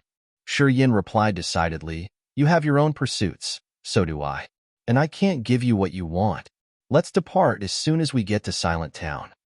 Obviously Dialin chose Mu Dai because she thought the power at Mu's back was more beneficial for her. And Mu Dai really gave her a high price, so she found it hard to refuse. Ding Yin. Dialin was heartbroken. I'm sorry. You don't need to apologize. Shi Yin shook his head and replied indifferently, we did everything at our own will. We don't owe each other. You. Dialin was a little angry as she stared at Shi Yin with discontent. Her chest trembled, but then she uttered with a bitter sigh, however you think about it, I have my own plans. You are too young to understand that. Shi Yin curled his lips and looked at them coldly, not saying a word. You just don't appreciate it. Mu Dai grunted. If there isn't a common ground, a single word is a waste of breath. Shi Yin shook his head and walked on to another crossroad without taking a look at the two girls. His back to them, he said coldly, goodbye forever. Ding Yin. Dialin shouted. Didn't you say we wouldn't depart till we get to Silent Town? Miss Mu is at the third sky of human level, and there will be skillful warriors supporting you in the woods. You don't need to worry anymore. I won't take advantage of that. Shi Yan's sound faded away gradually, and so did his figure. This arrogant guy will get into trouble someday. Mu Dai shook her head. One has to learn to yield sometimes in this world, or it will be hard to survive, especially for us warriors. Dialin was so disappointed. I'm so worried about him. Why not just go with us? Why did he refuse? Never mind. Stop worrying. We all will be in the merchant union, and we'll get the chance to meet again. Mu Dai comforted her. Sister Lan, though we are women, we have a mission to make our family prosper and avenge Uncle Luo and our friends. We have to depend on a big power and complete our mission. After a short pause, some mixed emotions crossed her eyes. Mu Dai recalled the days when they were traveling with Shi Yin and that mind-blowing kiss with him in that cave. But eventually, she shook her head firmly, seeming to get rid of Yan's shadow in her mind. And him, just let him be a beautiful memory in our life. She seemed to say that to herself. He is not that bad, almost human level, and he is so young, Dialin mumbled. It will take at least 10 years for him to advance to disaster or earth level, and even longer to get to nirvana and sky. We don't have that much time. Furthermore, he is on his own, without any strong support. Well, fine. I hope we made the right choice. I've never made a mistake. Chapter 43, Beiming Family. Chapter 43, Beiming Family. In the stone woods, Mo Yinyu was leaning her plump behind against an oval rock under the hot sun. Frowning slightly, she seemed to be deep in thought. Mo family escort with a plain and pimply face was standing next to her and was also deep in thought while narrowing his eyes. The sound of inconsistent heavy steps gradually came from afar. Mo Yinyu opened her eyes and fluttered her eyelashes. She glanced at Johnson, who was rapidly running towards her, and coldly reproached, "Why are you in such a hurry?" "We've spotted them," Johnson answered with a twisted face. "2 girls. According to the star emissary, that's who we want." Mo Yinyu's adorable eyes suddenly lit up while her expression calmed down. "Is the boy with them too?" "Seems not." After a short pause, Johnson said calmly, "We will know where the boy is once we catch the girls." Had third uncle got this message? One of our star emissaries had been sent for him. In which direction? Mo Yinyu stood her beautiful body upright and stretched her limbs slowly. "Are they further away from us, or third uncle?" "Further away from us. If everything goes well, the third master and his people should arrive here soon," Johnson replied. "Well then, let's not worry about it right now." Mo Yinyu frowned as she talked to the pimply Mo family escort next to her. "Uncle Li, do we need to go up there and meet them?" "No hurry. Our target hasn't shown up yet." Li Han smiled and shook his head. "Third Master and the people from the Dark World are all there, so it will be fine. This pass is very crucial as well. We'd better stay on high alert. Our goal is that boy. All our previous efforts will go to waste if that boy slips away." "That makes sense." Mo Yinyu nodded, without saying anything else. Whoa.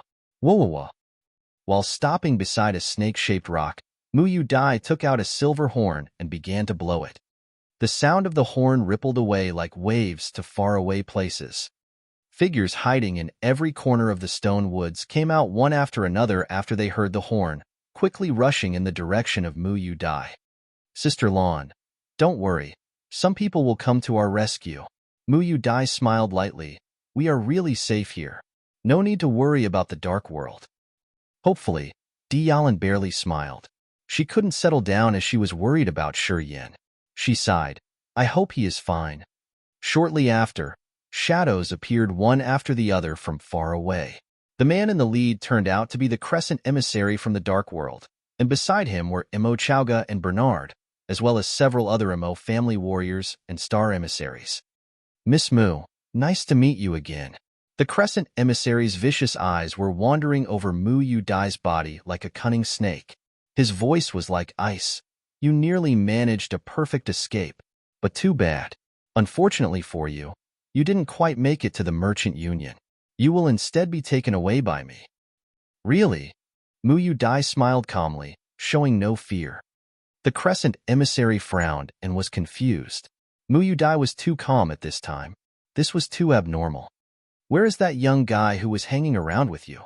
Mo Chowga came over, glanced at the girls, and said coldly, "Tell me where the boy is, or I will kill her first." Mo Chowga pointed at Dialin. "She is mine." Bernard angrily stared at Mo Chowga, then flashed over to Dialin like lightning and stretched his hand towards her. Treeing. Noise from a zither rang out suddenly. The sound was like a sharp weapon, lightly cutting into one's nerves. Bernard quivered, and his face suddenly twisted in pain. He stepped back quickly and stared at Mu Yu Dai in astonishment. Holding her zither, Mu Yu Dai had already sat down. She looked at Bernard with a cold expression on her face. "You want to try again?" Bernard's brain felt like it was being stabbed by a steel needle, and he felt like his head was splitting. Hearing that, his face became even more distorted, but he didn't dare step up again. That's impossible. The Crescent emissary's face twisted and showed panic for the first time. It has only been a few weeks. Your music martial spirit shouldn't have recovered so soon. After a pause, he seemed to remember something and sneered. I know. You forced yourself to operate your broken veins. You are seeking death. Oh. Muyu Dai replied indifferently. Maybe you can give it a try? I know you have reached the disaster level, but if you could remember, you should know that I killed a Crescent emissary at the same level as you with my music martial spirit before we entered the dark forest. This not only made the Crescent emissary hesitate, but also made both Bernard and Imo Chauga also panic. They stared at her with an unbelievable look in their eyes. Emissary? Is it true? Imo Chauga felt his mouth go dry, and he took several steps back. He made a gesture to tell the Imo family warriors not to take action. She could do that if she is in a good condition. But now, I don't buy it. The Crescent emissary grunted. Haha, emissary, it's up to you. Imo Chauga retracted further and stood amongst the Imo family warriors, showing that they were not going to take the initiative. Whoever comes up first, dies first, Muyu Dai said coldly, and then turned her head away, not bothering to say anything more. Tianyun was standing beside her on alert with a stony face. Suddenly all was silent. Though suspicious, the Crescent emissary didn't take action blindly. At the same time, Bernard and Imo Chauga quieted down after they heard that Muyu Dai was capable of killing a disaster-level warrior. They made eye contact with the Crescent emissary to urge him to test Muyu Dai. At that moment, shadows appeared from all directions from the surrounding rocks. A tall man suddenly stood beside Muyu Dai and said softly, Miss Mu, how are you? Everyone in the area, including the Crescent emissary, Imo Chauga and Bernard, who were all disaster-level warriors, couldn't figure out how he appeared. That man just appeared next to Muyu Dai like a ghost. Martial spirit of teleportation. Beiming family. Imo Chauga screamed in shock. Look who we have here, the Imo family. The handsome young man beside Muyu Dai looked around in arrogance and said coldly, Huh? You want to fight with my Beiming family? We dare not. Imo Chauga took a deep breath and calmed down. He said to the young man politely, It's the third young master. No wonder Miss Mu was so confident. Third young master. I didn't know that Miss Mu was protected by the Beiming family. If I knew that earlier, I wouldn't have bothered coming here. Please forgive me, third young master. Beiming Su waved his hand and said impatiently, If it's none of the Imo family's business, just leave with your people. Don't get involved. I'm gonna clean up the dark world. As he was talking, warriors wearing Beiming uniforms arrived one by one.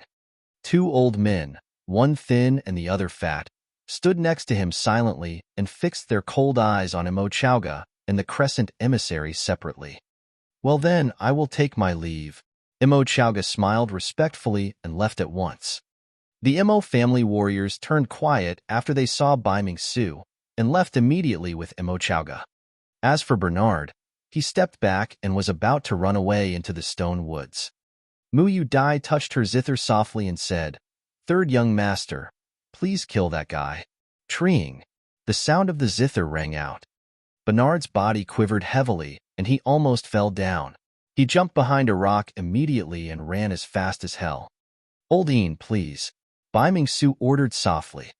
The thin old man behind him suddenly rushed out like a ghost and, after a moment, disappeared. 3 seconds later, Bernard's miserable, horrifying scream came from within the stone woods. 5 minutes later, the thin old man, Oldine, flew back like a ghost and stood still beside Beiming Su, all without saying a word. Note from the TL, Hey guys, thank you for reading this excellent novel. And yeah, I know, though it's perfect, there's something funny, such as the author sometime has bad memory that he forgets to make Tianyun and Muyu Dai call Yin Ding Yin, and the pinyin Dai is like the English word die, haha. Anyway, it is an intriguing novel, isn't it? Chapter 44, Silent Town. Chapter 44, Silent Town. Thank you, third young master. Mu Yu Dai stood up and put her zither away slowly. Seeing confusion in the crescent emissary's eyes, she said, "You never thought you would encounter misfortune after such a long chase, did you?" Beiming Su. This is a matter between the Dark World and the Mu family. Your Beiming family better not get involved. The crescent emissary didn't look at Mu Yu Dai, but instead stared at Beiming Su. "As long as you allow me to take Miss Mu away, the Lord of the Dark World will reward your Beiming family with anything you want." "No need." Beiming Su shook his head and said calmly, "Since you're already here, there is no reason for you to return." The two old men behind him quickly flew out again. These two old men flew towards the emissaries like hideous devils. After a few seconds, all the emissaries from the Dark World, including the crescent emissary, had their chests sliced open and died instantly. Once all the emissaries were killed, the two frightening old men silently flew back to Beiming Su's side like two ghostly shadows. Standing beside Mu Yu Dai, Tianyun was astonished when she saw the miserable deaths of the emissaries.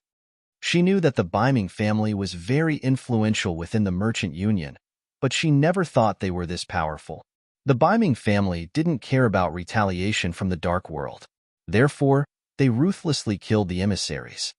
"Sister Lan, do you still think we made the wrong decision?"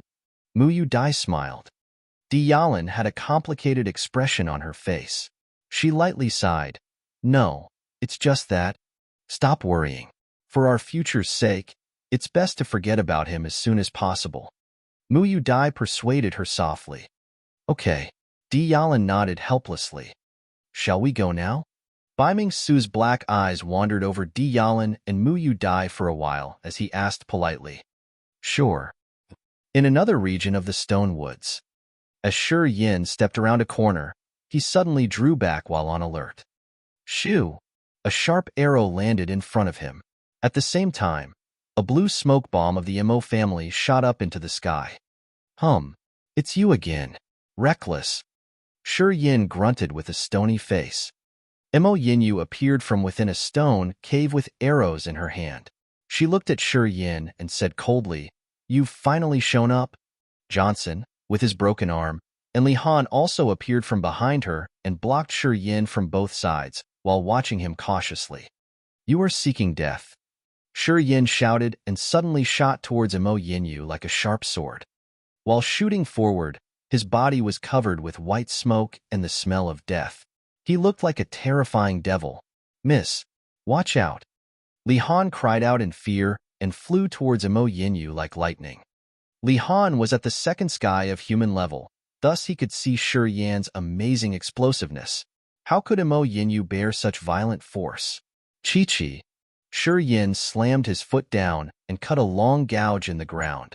Suddenly, his body changed direction and rushed towards Johnson, moving faster than before. Bang!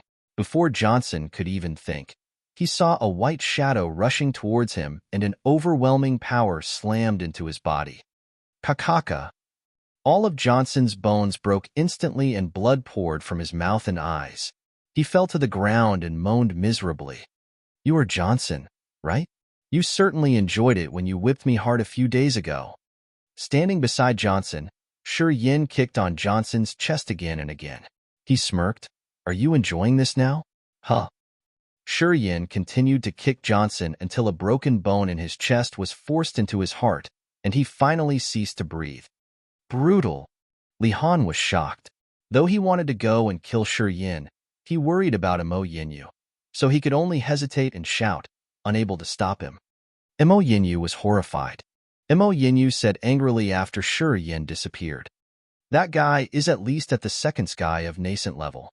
Also, he used such brutal martial arts that could kill in a single move.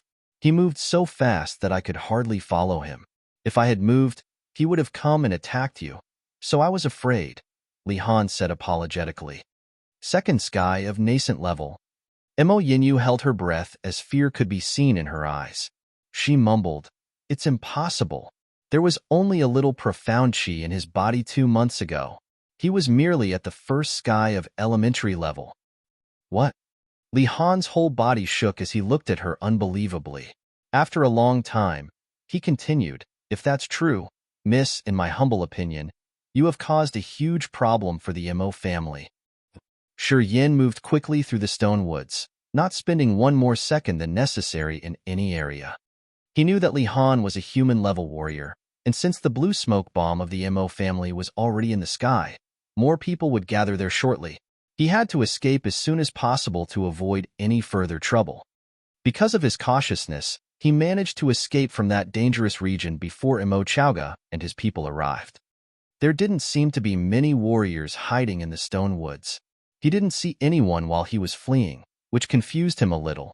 He guessed this abnormality had something to do with those influential people Mu Yu Dai mentioned. At nightfall, Shi Yin finally got out of the stone woods and was walking towards Silent Town, which was only a very short distance away. He slowed down a little and began to sort through the memories of the previous owner of his body to recall everything he could about the Shi family. He needed the identity of the former master of this body.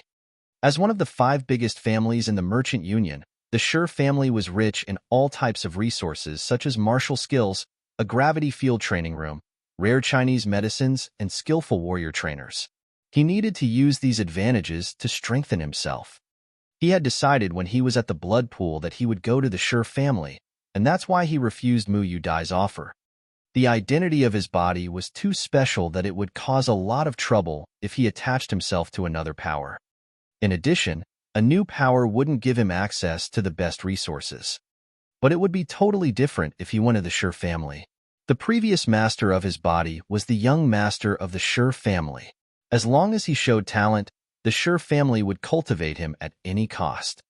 It would be a total waste if he didn't take advantage of their special resources. Once he reached Silent Town, he walked directly into a shop which was collecting all sort of stones without a second thought and shouted naturally, "Anyone here?" An attendant came up with a wide smile and flattered, "Young Master Yin, you've finally returned. The master sent Minister Han to pick you up long ago since you disappeared in the dark forest. Young Master Yin, Minister Han is in the backyard, for he has waited for you for many days. But now, it is a little inconvenient for him to meet. Could you wait for a moment?" The attendant looked towards the backyard with ambiguous eyes. "Never mind. I know what he is doing." Shi Yin walked directly into the backyard of the shop. Several Shi family warriors were gambling in the backyard.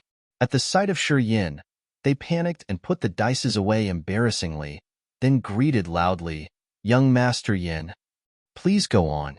Shi Yin waved his hands and strode past them to the back room. These warriors were quite surprised since Shi Yin left without scolding them. "What? He didn't reproach us this time? Too strange." "Yes. He used to scold us every time he saw us gambling. Do some actual work. Stop goofing around. How strange that he didn't say anything this time." Young Master Yin looked totally different. It seems that he has developed some manliness.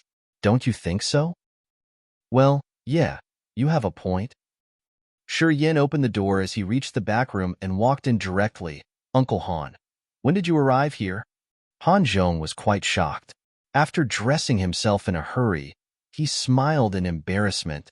"Young Master Yin, when did you come in?" "I've been here for quite a while." Shi Yin smiled, sipped his tea, and waved his hand. "It's okay.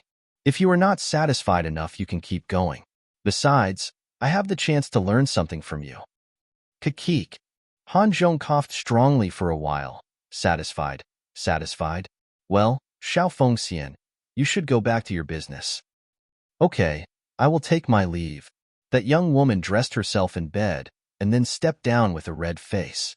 As she walked to the doorway, she suddenly turned back and glared at Shi Yin. "Everybody said young Master Yin from the Shi family is a righteous man. I guess they are all blind. I've never seen such a righteous man before." "Humph." She giggled and leered at Shi Yin, before moving her hot body out of the room.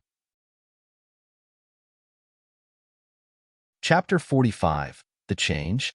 Chapter 45, The Change.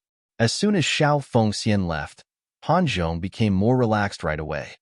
After briefly dressing himself, Han Zhong sat down at the table in front of Shi Yin, made a cup of tea and sipped it. "Young Master Yin, where are your escorts?" "All dead." Shi Yin looked calm as he explained casually, The demon beasts in the dark forest went insane when hunting the warriors. In order to protect me, they all sacrificed themselves.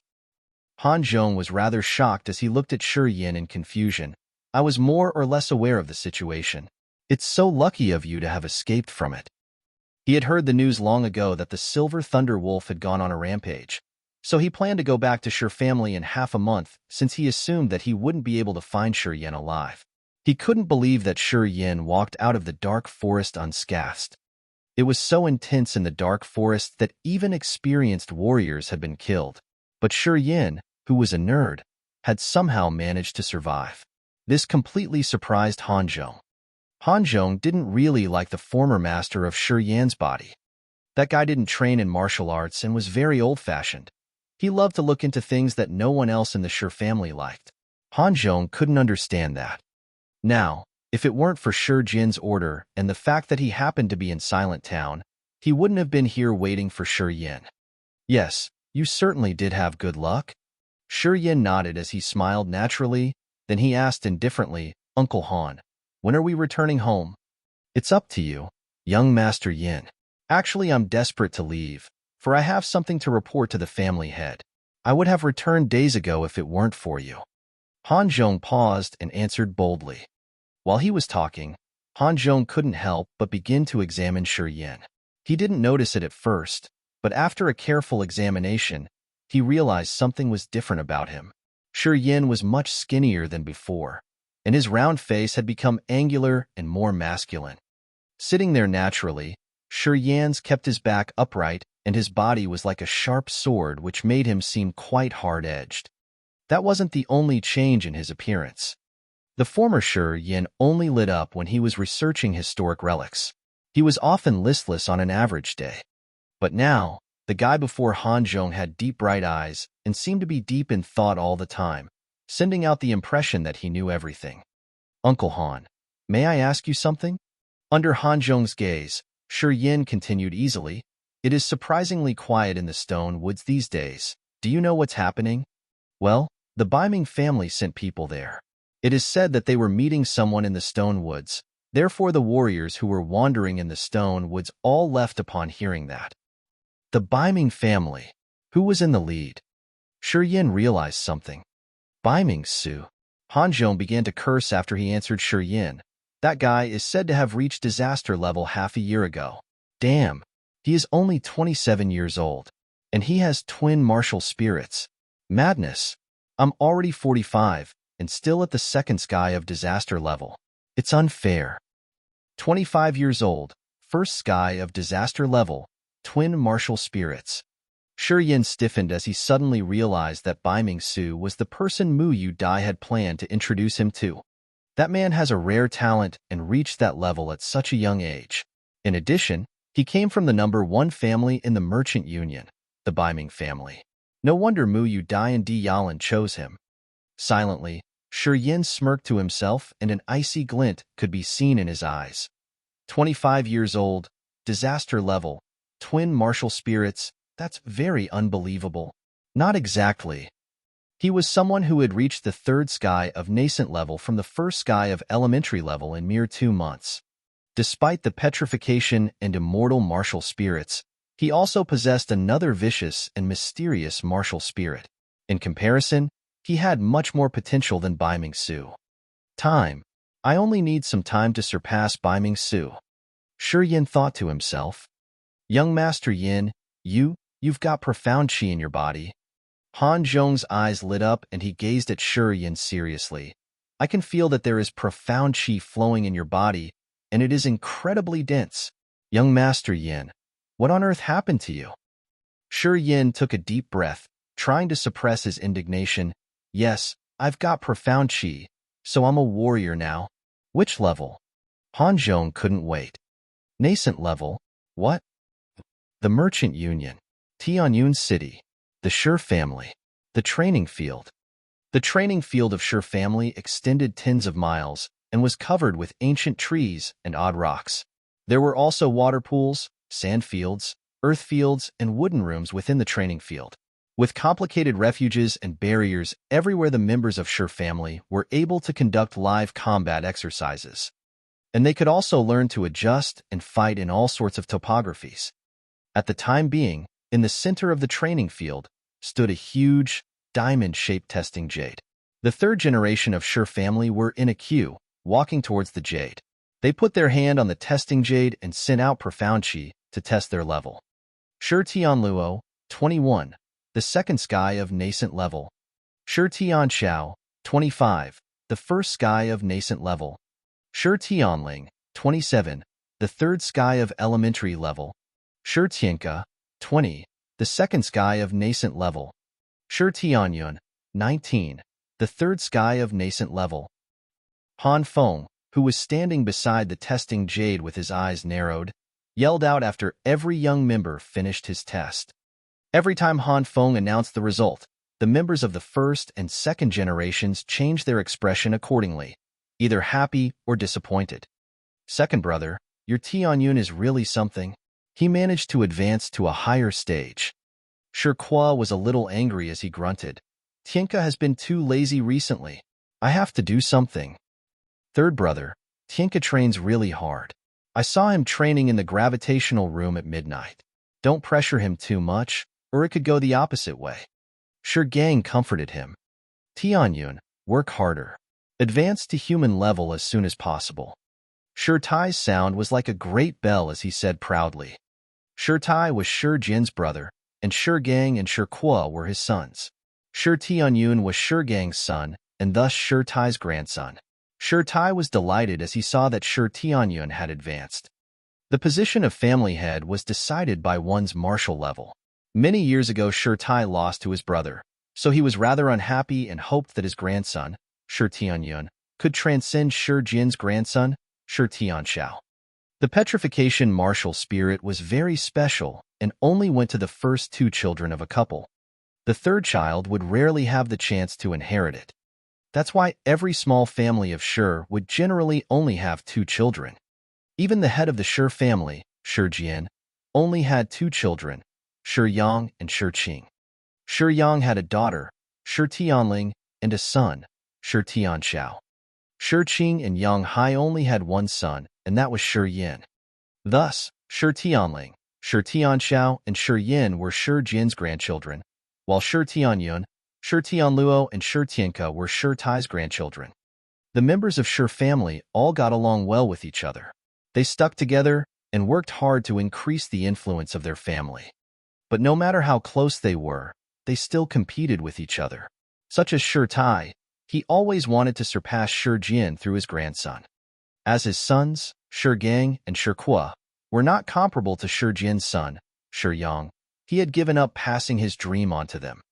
Luckily, his grandsons, Shi Tianyun and Shi Tianke, were more talented than Shi Tianxiao. He was rather proud every time they did the test, although it was without any bad intentions. Yang Hai was standing next to Shi Yang, as he was explaining the state of their quarry to the latter. Hearing Shi Tai's yell, Shi Yang got serious. Well, second uncle is about to show off again. After a pause, he glanced at Shi Tianxiao, who was standing beside him, and scolded, "You little bastard! You only caused me to lose face." I'm not that bad." Shi Tianxiao drew his head back and looked miserable. Yang Hai's face became bitter as he sighed. "You should be satisfied. Think about my Shi Yin. At least Tianxiao is a warrior. But that bastard fools around all day and hasn't come back yet. Who knows how much trouble he will bring back this time." "Ha, that's true." Shi Yang laughed. The descendants of Shi family were all gathered together on the training field and were discussing lively. Just then, an eagle appeared in the sky and settled down on Shi Jin's shoulder. Shi Jin picked up a little gray bag from the eagle's claw and took out a letter. Opening the letter casually, he began to read and he frowned. They were all his relatives, so he didn't intend to hide anything. After merely one glance, Shi Jin couldn't help but cry out with an amazed look on his face. The people on the field were surprised and became quiet. They looked at Shi Jin and wondered why he was acting so weird. "Big brother, what's up?" Shi Tai frowned and asked loudly, "Is the Mo family making a fuss again? Damn, they won't quiet down if we don't give them a good kick." "Nope." Shi Jin put down the letter excitedly as he said in surprise. Han Zhong found Shi Yin. How is that bastard? Upon hearing that, Yang Hai finally settled down. He asked with an annoyed face, seemingly planning on giving Shi Yin a lesson when he returned. That kid is a warrior now. Shi Jin looked shocked as his mouth trembled. He was trying to hide his excitement. What? Shi Tai couldn't help but cry out. He is 17. Why did he begin to train at such an old age? After thinking, he sighed lightly as he really felt sorry for Shi Yin. It's too late. Starting at 17, I guess he won't achieve anything in his life. What was that little bastard doing before now? If he had been training since he was born, he could have reached the second or third sky of Nascent level, even if he doesn't possess the martial spirit of Shi family. That kid is now at the third sky of Nascent level. Shi Jin answered firmly with sharp eyes. Chapter 46, A Glance. Chapter 46, A Glance. Half a month later, in Tianyun City, Shi Yin and Han Zhong, as well as a troop of warriors from the Shi family, were entering the city at a leisurely pace. A ground dragon was carrying the goods they had purchased from Silent Town. Shi Yin and Han Zhong were at the head of the troop and had talked all the way. Old Han, it's getting late. Let's continue for home tomorrow. We should rest somewhere in the city today, okay? Shi Yin said leisurely. Well, where does Brother Yin want to stay? Han Zhong smiled with an ambiguous look on his face. Tianyun City is the biggest city in the Merchant Union, with a large population of several millions. The recreation centers in this city are much better quality than those in the small cities we passed. Well, Old Han, since you are familiar with this area, you lead the way. I'm afraid my remaining crystal coins are not enough. We will spend cost a lot at some places. Old Han, you want to take advantage of me again? Last time in the Scent Pavilion, you pretended to be drunk and made me pay for everything. Now you want to do that again? Hee, I was truly drunk that time. You are treating me unjustly. I don't care. You have to pay this time, or I will tell Uncle Han Feng everything you did on the way. No, Brother Yin, it's my treat. My treat. Okay? Han Zhong faked a miserable face and sighed. You know my brother's temper too well. If he knows what I did, he will kick me to death. Oh my, I'm so miserable. I work so hard for the family and earn so little money that I can barely even afford my recreation time. Deal. It's your treat tonight. Shi Yin looked back and shouted to the warriors behind him. Fellows, you all heard that, right? Yes, we heard it. All 7 warriors of Shi family yelled excitedly at the same time. Let's go. Shi Yin mingled well with Han Zhong and those warriors in that half a month. Shi Yin was not pretentious at all as he ate and interacted happily with the warriors.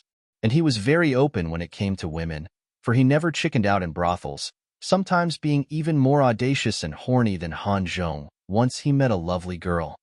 The two of them went to a lot of brothels together along the way. They paid in turns and never let the warriors use any money. In a very short time, Shi Yin won the trust of Han Zhong and his escorts. Han Zhong thought they shared the same interests and complimented Shi Yin on the fact that he had grown up. As his level increased, Shi Yin had become a totally different person. Shi Yin concealed most of what had happened to him in the dark forest.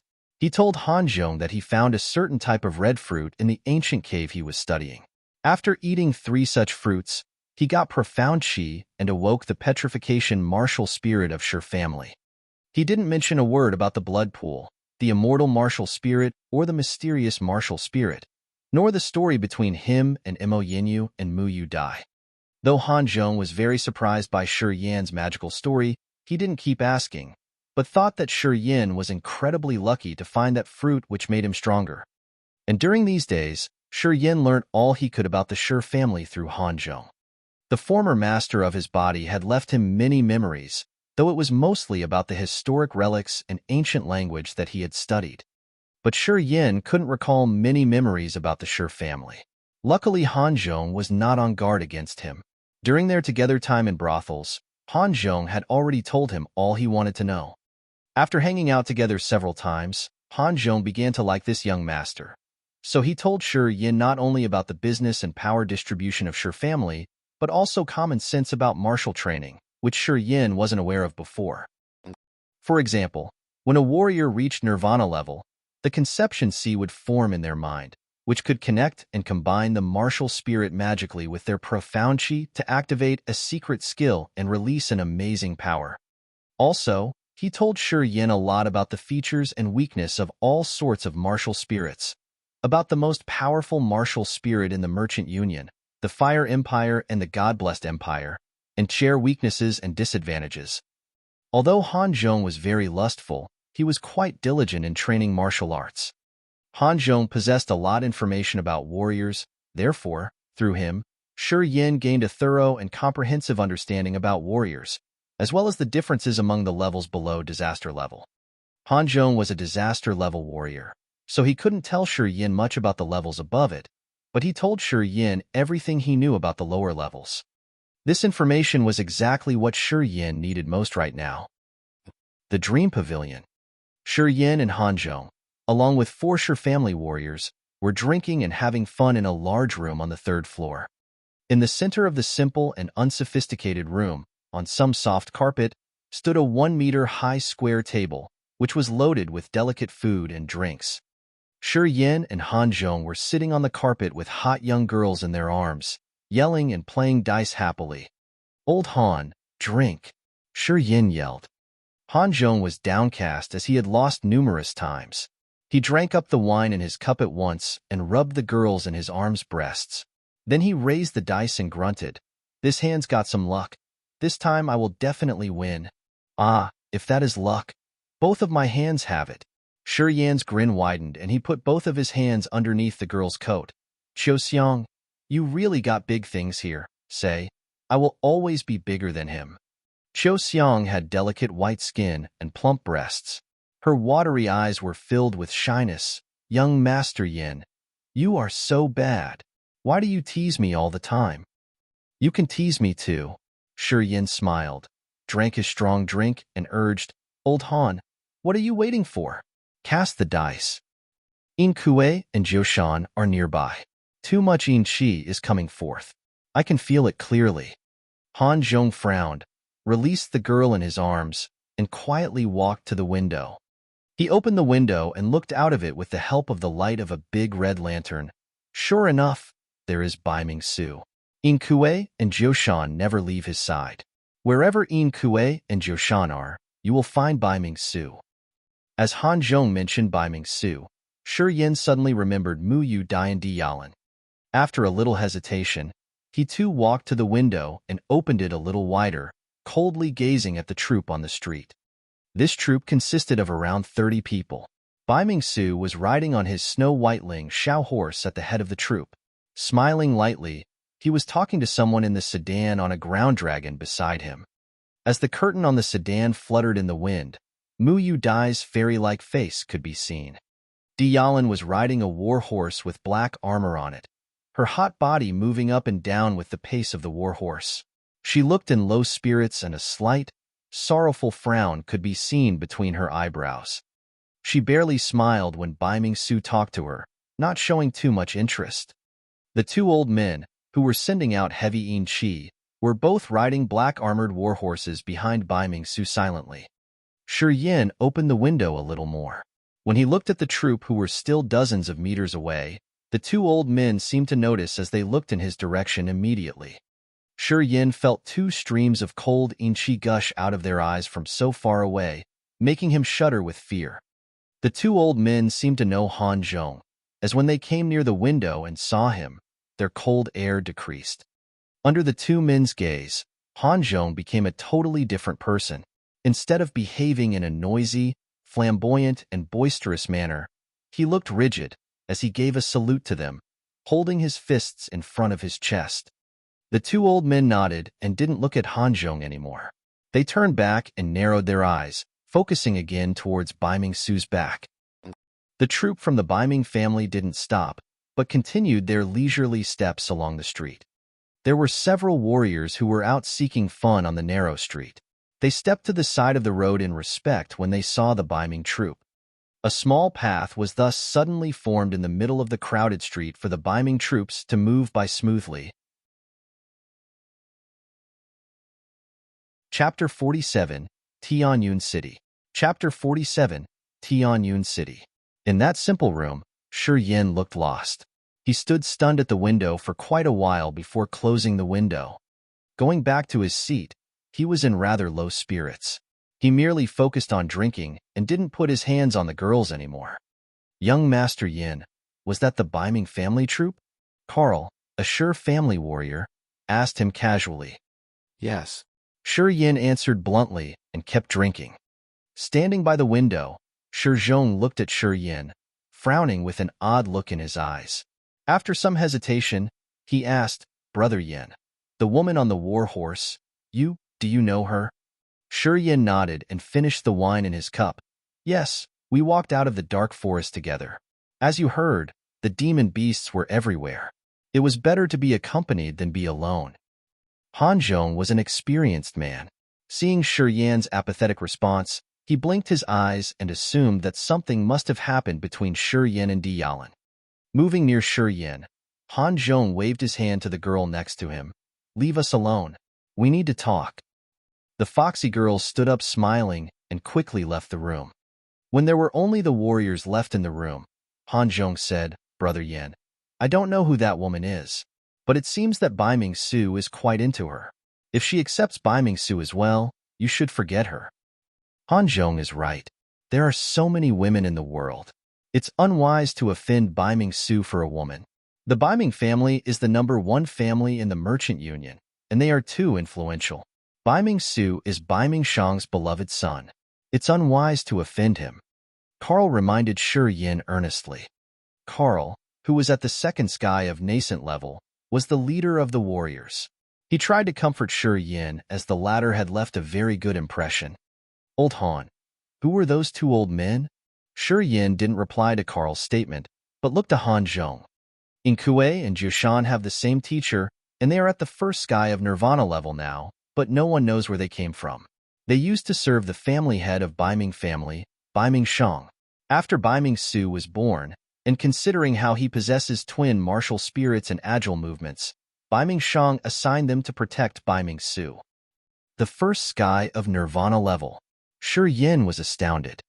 Shi Jin, the family head of the Shi family, was only at the third sky of Nirvana level. There were millions of residents in the Merchant Union, among which were numerous warriors who trained martial arts. But only a small part of them, barely more than 10 people, could step into the Nirvana level. The 2 Nirvana level warriors stayed by Beiming Su's side without doing anything else. The world was his oyster. In the Merchant Union, the Beiming family is much more powerful than the other 2 biggest families combined. There are many skillful warriors among the ministers, and talented descents pop up now and then. Plus, Beiming Shang himself is at the sky level. It is really unwise to offend the Beiming family.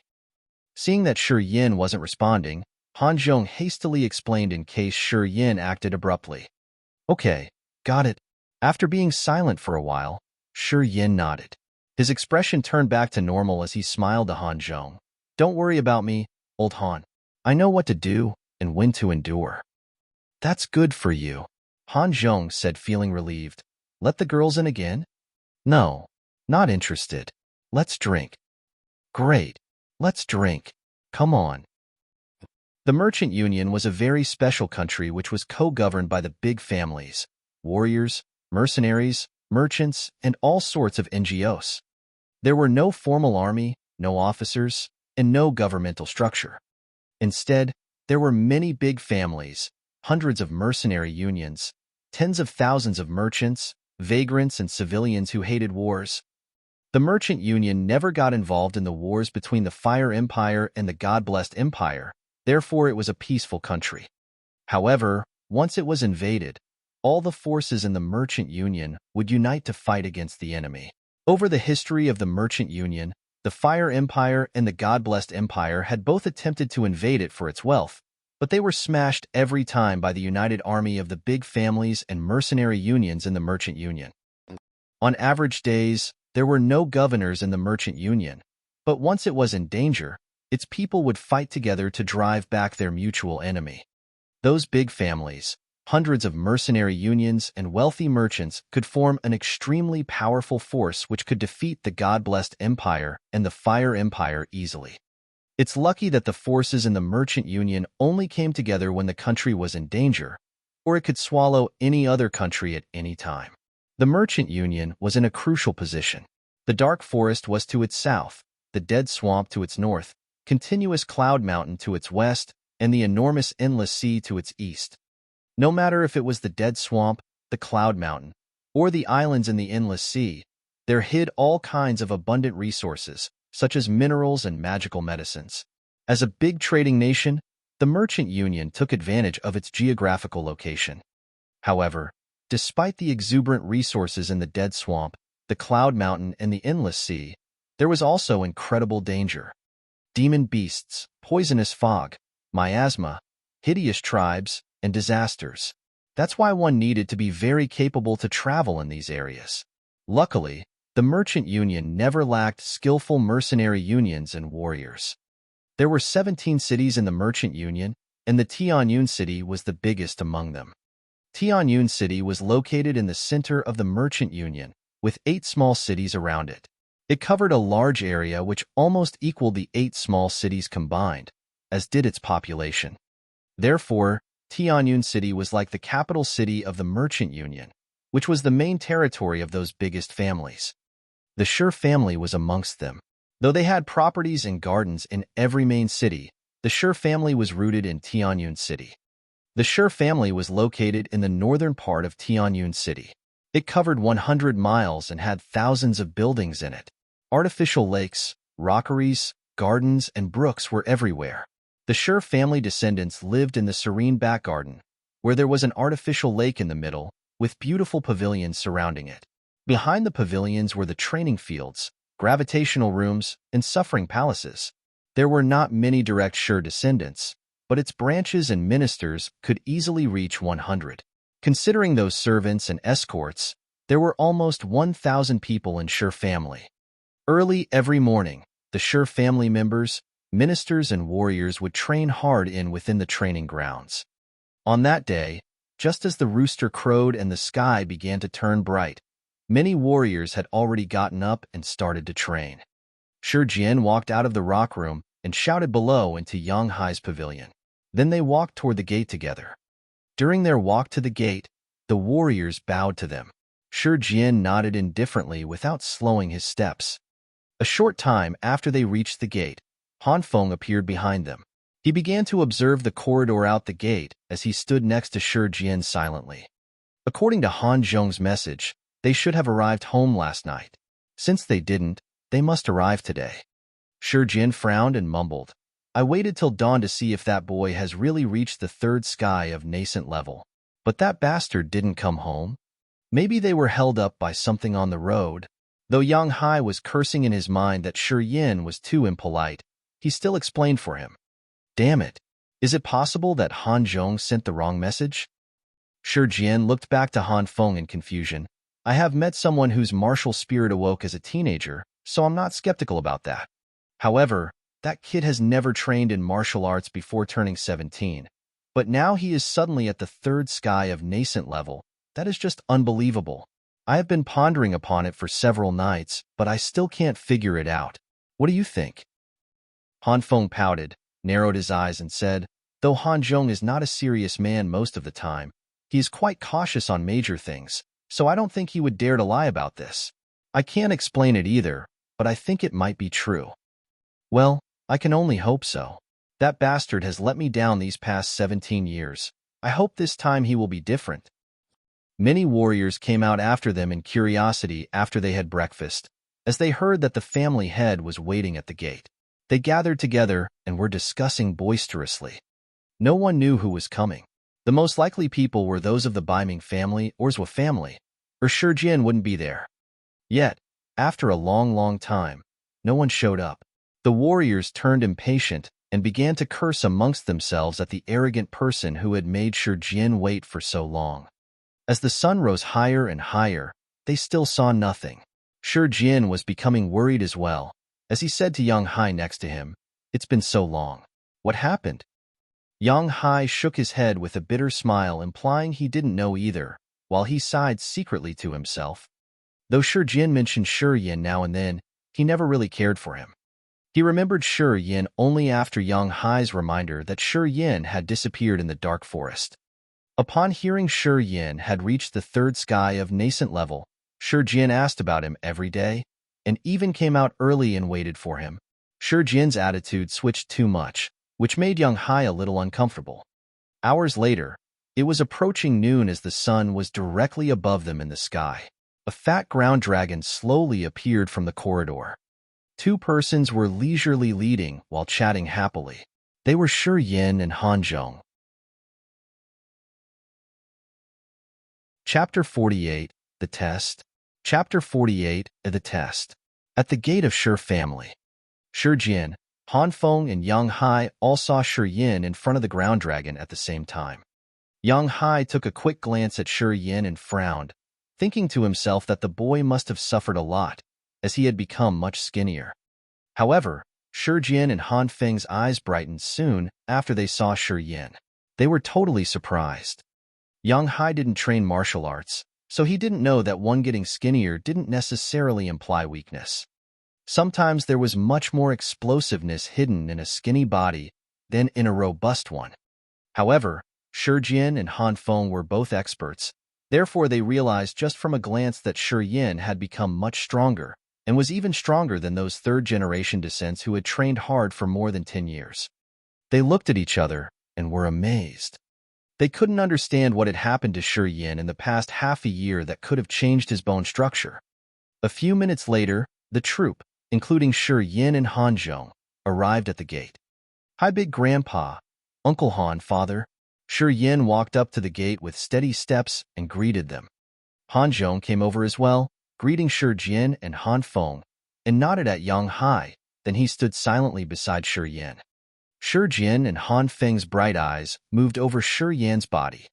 After a long time, Shi Jin's eyes trembled. He took a deep breath and said to Shi Yin, "Follow me." Then Shi Jin turned and headed to the backyard light-footedly. Everyone who knew Shi Jin understood that he was in high spirits. "Kid, put on a good show." Han Zhong made a face at Shi Yin, implying that he was going to see better days. Shi Yin gracefully acknowledged him and nodded softly. He turned to Yin Hai. "Father, are you especially waiting for me?" Though Yang Hai had a rigid face, a light smile appeared around the corners of his mouth. "No one is waiting for you specifically. I just wanted to see what happened to your body and whether you really reached the nascent level or not." "Han Zhong, come over here. I have a question for you." Han Feng threw a look at Han Zhong and left in the opposite direction to Shi Yin. Han Zhong hung his head, with a worried look on his face, and followed after his brother reluctantly. "Well, go. Don't keep your big grandpa waiting for too long." Yang Hai mumbled as he pulled Shi Yin's jacket and asked in a low voice, "What the hell happened to you?" "Big grandpa will also ask about it later. So, I guess I will explain then." Shi Yin smiled, not showing much respect for his father. Yang Hai was a little surprised. He gazed at Shi Yin and asked in confusion, "Kid, you are different now. You never beat around the bush and always answered my questions straightforwardly. But now, you do not seem to be afraid of me. Kid, seems like you've grown up and don't take my concerns into account anymore." "You are my father. Why would I be afraid of you?" Shi Yin was astounded as he asked, "What is there to be afraid of? This isn't like you. You never talk to me like this." Yang Hai frowned. After a careful examination, he shook his head and said to himself, "Little bastard, you became really audacious after becoming a warrior. I'm gonna go. I can't keep Big Grandpa waiting for too long." Shi Yin smiled. Those Shi family warriors who had crowded the gate all got confused and started another boisterous discussion. Was the family head waiting for young Master Yin? Is it true? I don't know. I'm confused too. The family head has never appeared with young Master Yin before, nor was he interested in his matters. What happened now? Who knows? Has young Master Yin created trouble again? Not likely, because Master Yang Hai was the one who always cleaned up his mess.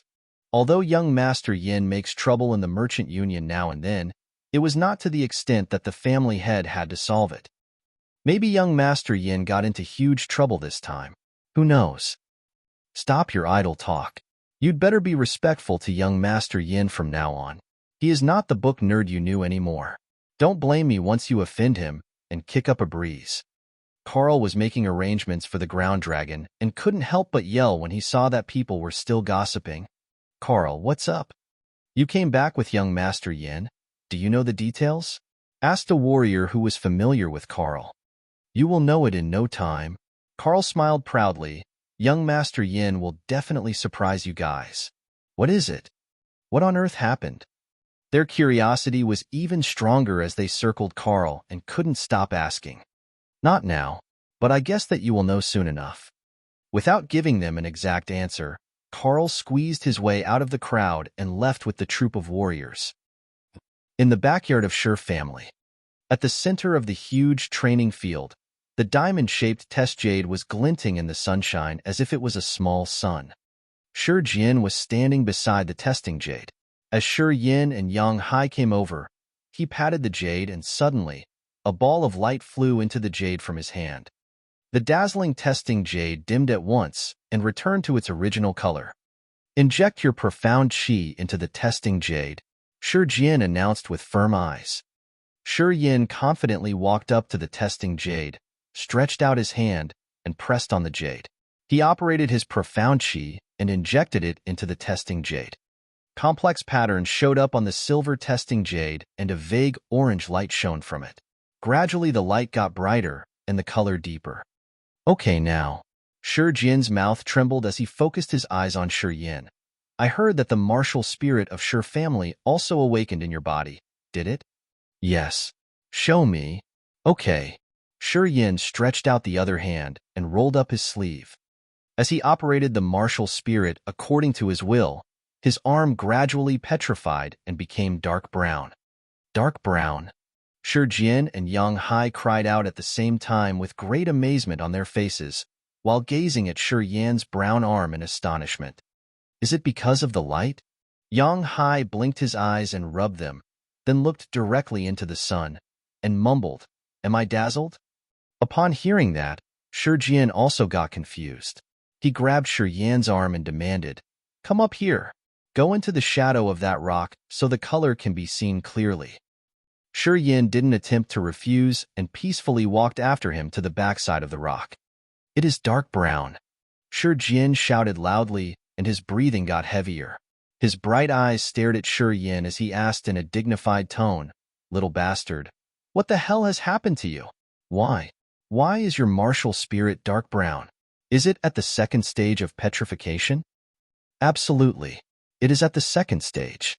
Though I'm a mere nascent level warrior, my martial spirit reached the second stage. Give us a reasonable explanation. We Zuo Family, from the far ancestors to my generation, had never come across this situation. Our martial spirit never reaches the second stage before we reach human level. You are the first one. What happened? What on earth happened to you? Shi Jian was almost mad. Well, the thing is, Shi Yin repeated what he had told Hanzhong for a second time. After he finished his story, Shi Jian kept his position and stared at him with a weird expression. Big Grandpa, what do you mean by that look? I explained it. You mean 3 magical red fruits awoke your martial spirit? And made your martial spirit so odd? And gave you profound qi and helped to advance to the third sky of nascent level? Shi Jian's face got more and more twisted as he yelled. Just because of 3 fruits? Yes, that's it. Where is this fruit? I will send people to see if we can plant more of it. Don't bother. There were only 3. I searched for a very long time but never saw it again. Little bastard. You are not fooling me, are you? Shi Jian showed obvious suspicion. Of course I'm fooling you, Shi Yin thought to himself but looked serious as he reassured. I really have no idea. Anyway, I ate the fruits and that's it. Nothing else.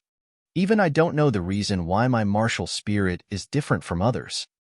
He insisted without any reluctance. Shi Jian kept asking a few more times and tried to test him, but the only response he got was, I don't know either. Finally, Shi Jian gave up. After another thought, he said, since your martial spirit turned dark brown.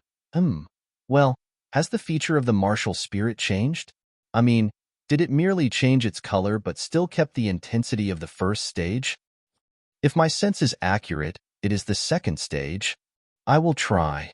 Shi Jian hurried to press his hand on Shi Yan's chest. Kid, cover your body with petrification. Don't worry, I will increase my power little by little so it won't hurt you. Okay. Gradually, a ball of dark light appeared in Shi Jian's palm, and the energy in it grew stronger and stronger, striking on his chest. Suddenly, Shi Jian withdrew all the dark light like a sponge by the other hand. Shi Jian was so excited that he couldn't help but nod and say joyfully, "Amazing. It really is the second stage. Bastard, I don't know how you manage this, but from this day on, you can't be lazy. Whether you like it or not, I will push you to be a warrior." Chapter 49, The Sky Gate and the God Area. Chapter 49, The Sky Gate and the God Area. In the gravity room. Beside a huge mace at the center of the room, Shi Yin was striking it heavily as his body operated petrification and sweated all over. That mace was 7 meters tall and 3 meters wide, which was deep-rooted at the center of the stone ground in the gravity room. The sharp tips on it were like short rods shining with a dark light. Shi Yan's body had already turned dark brown, and he was breathing heavily. Moving around the mace, he kept slamming into it with his shoulders, arms, waist, and thighs in turns. Endless blunt, thunderous sounds came out from the gravity room. To trigger the potential of the petrification martial spirit of the Shi family, one must train themselves in a ruthless way. Only by slamming against hard objects could the power of petrification be used to the fullest. And only by ruthlessly tormenting one's body could his petrification martial spirit adapt to any kind of attacks from his opponents. There were 7 dark gravity pillars erected in the gravity room, which increased the gravity in the room to 7 times normal gravity. Bang, bang, bang. With his upper body naked, Shi Yin wore a serious face, while he was training his body to the limit in order to activate the potential of his petrification martial spirit. Every time he slammed into the mace with his body, it would send out a thin layer of brown light. The light flashed for a short moment. It would explode the moment Shi Yan's body touched the mace, and would disappear soon after the touch. After about 5,000 repetitions with different parts of his body, Shi Yin collapsed, unable to use his energy anymore. With his limbs spread out, he laid down in the center of the room, letting his sweat flow like a stream over his skin, which wet the green stone ground.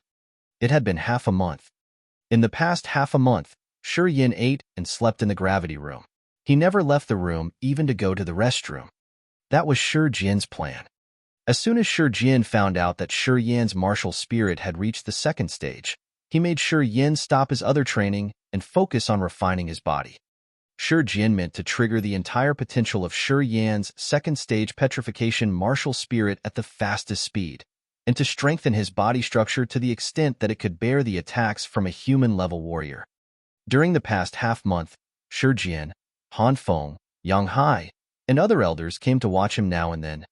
Shi Jian, for example, would come to see him every 3 days. He would examine the changes on Shi Yan's body carefully and give him some advice on the training intensity for the next stage. Lying on the ground with fatigue, Shi Yin began to adjust his breathing slowly. After feeling more strength in his arms and legs, he managed to sit up and began to operate his profound qi.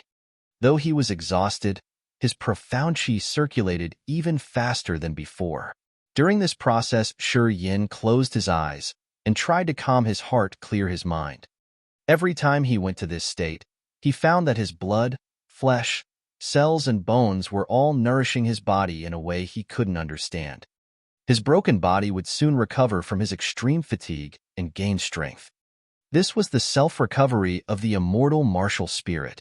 Shi Yin knew it well. Not knowing how much time had passed, he woke up gradually with his eyes as bright as the stars. After meditating, the fatigue in his body disappeared and his profound qi became active. There seemed to be a strong explosiveness in it which was about to break out. At this moment, the stone door of the gravity room opened a little. Hanzhong walked in with a big smile and 7 bamboo baskets in his hands. He put down the bamboo baskets and took out the delicate dishes one by one. Today's dishes: bird's nest, sea cucumber, turtle, bear's palm, glossy ganoderma. Brother Yin, you are too gluttonous. 1 meal for you is even more than 5 meals of what the other young masters of Zuo family eat. If you were in a small family, everything would be eaten by you. Hanzhong laughed as he put down the plates and secretly took out a jar of wine. This jar of wine, called Flame, is part of my collection. Drink it up quickly and I will dispose of it. Shi Yin didn't try to refuse as he walked over to Hanzhong quickly and began to swallow the food. After wolfing down the rich dishes which only wealthy families could afford, he took up the jar of Flame, raised his head, and drank. Wiping his mouth and putting the empty jar down, he chuckled. Old Han, you should bring me 2 jars of it next time. 1 jar is not enough. Brother Yin, the wine Flame is from the Spring Pavilion, costing 500 purple crystal coins. Hanzhong squeezed out a bitter smile. I saved this one last time I went there. I will bring you knife tomorrow, which only costs 100 blue crystal coins. I can even bring you 4 jars of it. They are only crystal coins. Shi Yin didn't care at all. Bring me Flame. I will give you the crystal coins next time. Then it's okay with me. Hanzhong smirked. Brother Yin, the family head kept it confidential about you being a warrior. Most warriors and escorts in the family don't know about it. Do you know why? Why? Shi Yin asked lazily. The martial competition that occurs every 5 years is going to happen in 3 months. You know, in the last competition, we were surpassed by the Mo and Ling families, so the family head roared for days after that. This time, he wants me to attend the martial competition? Shi Yin responded in surprise before Hanzhong finished his speech. The martial competition was a big event co-held by the 5 biggest families in the merchant union which every warrior could attend. The competitions happened according to 5 levels: elementary level, nascent level, human level, disaster level, and earth level. Warriors of every level could compete for the first 3 places of their respective levels. The 5 big families would offer a lot of training materials as rewards, such as medicine pills, treasures, martial skills, and so forth for the winners. The 5 big families co-held the martial competition for 2 reasons. On one hand, they needed to pick expert warriors to strengthen their power. On the other hand, the competition would be motivation for warriors in this country to train hard to enhance the power of the country. Those individual warriors who weren't attached to any big family longed for the medicine pills, treasures, and martial skills.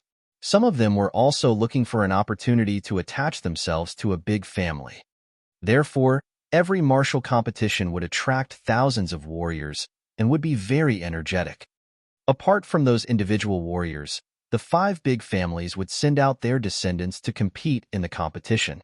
That way, they were able to show their strength and attract outstanding warriors to choose them. Therefore, the martial competition was not only an opportunity for the big families to attract warriors, but also a stage for them to secretly fight.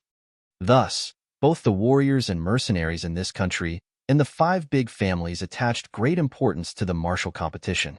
Sometimes, the ownership of controversial properties among the 5 families will be decided through the competition.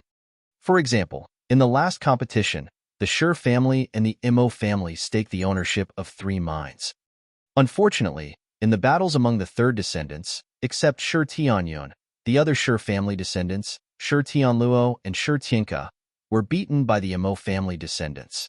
So in the end, the Mo family won 2 mines and the Zuo family only won 1. You may not know, but we fought a lot with the Mo family over disputes on some properties recently. So the same thing may happen again in the martial competition this year. They may stake the ownership of some properties. Which means I'm going to have a chance to perform. Sure, the family head must be hopeful that you will win for our family. That's why he is so strict with you and comes to watch you every 3 days.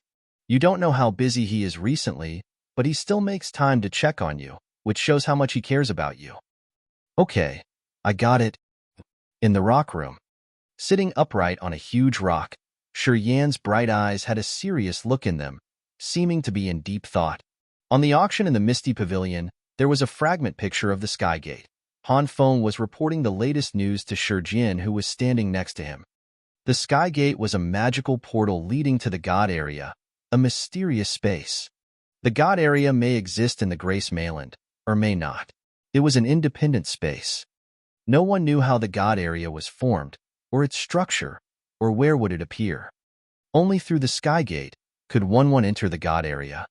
There were various versions of the legends about the God area. It was said that there were all sorts of mysterious things in different God areas. Martial skills of spirit level and even God level, bizarre drugs, rare treasures. 4 months ago, the Medicine King Mu Sun's disciple Karu stole a fragment picture from his teacher. Maybe the two fragments come from the same picture. And are they two separate fragments, or just the same one? Maybe the one in the Misty Pavilion is the one Karu had stolen. Shi Jian had a quick thought when he recalled the news from 4 months ago. Han Feng shook his head. That Karu had disappeared a long time ago. But the fragment in the Misty Pavilion was provided by a woman. Seeing it is a serious matter, the Misty Pavilion didn't sell it directly, but kept it in the name of authenticating. That broken picture is still at the Misty Pavilion? Shi Jian asked firmly. Yep. Han Feng nodded. The Beiming family, the Mo family, the Ling family, and the Zuo family had all contacted the Misty Pavilion to purchase that fragment after they got the news. But the Misty Pavilion won't put it up for auction before they authenticate it. So the 4 families merely showed their strong interest without taking any secret actions. It is only a mere fragment. If it was a complete picture, the Beiming family would have stolen it. Shi Jian sneered. Do we need to take action? Keep an eye on it, but don't get involved for the time being. Remember to exchange information with the Zuo family. We can't act bluntly before the second fragment appears. Okay. Chapter 50, A Cut. Chapter 50, A Cut. In the gravity room, Shi Yin was leaning against a gravity pillar while feeling pain all over his body. His naked body was so strong that the lines of his muscles could be clearly seen. They looked like they were molded from metal and looked full of explosiveness. While being provided with abundant food, Shi Yin spent another month intensely training his body.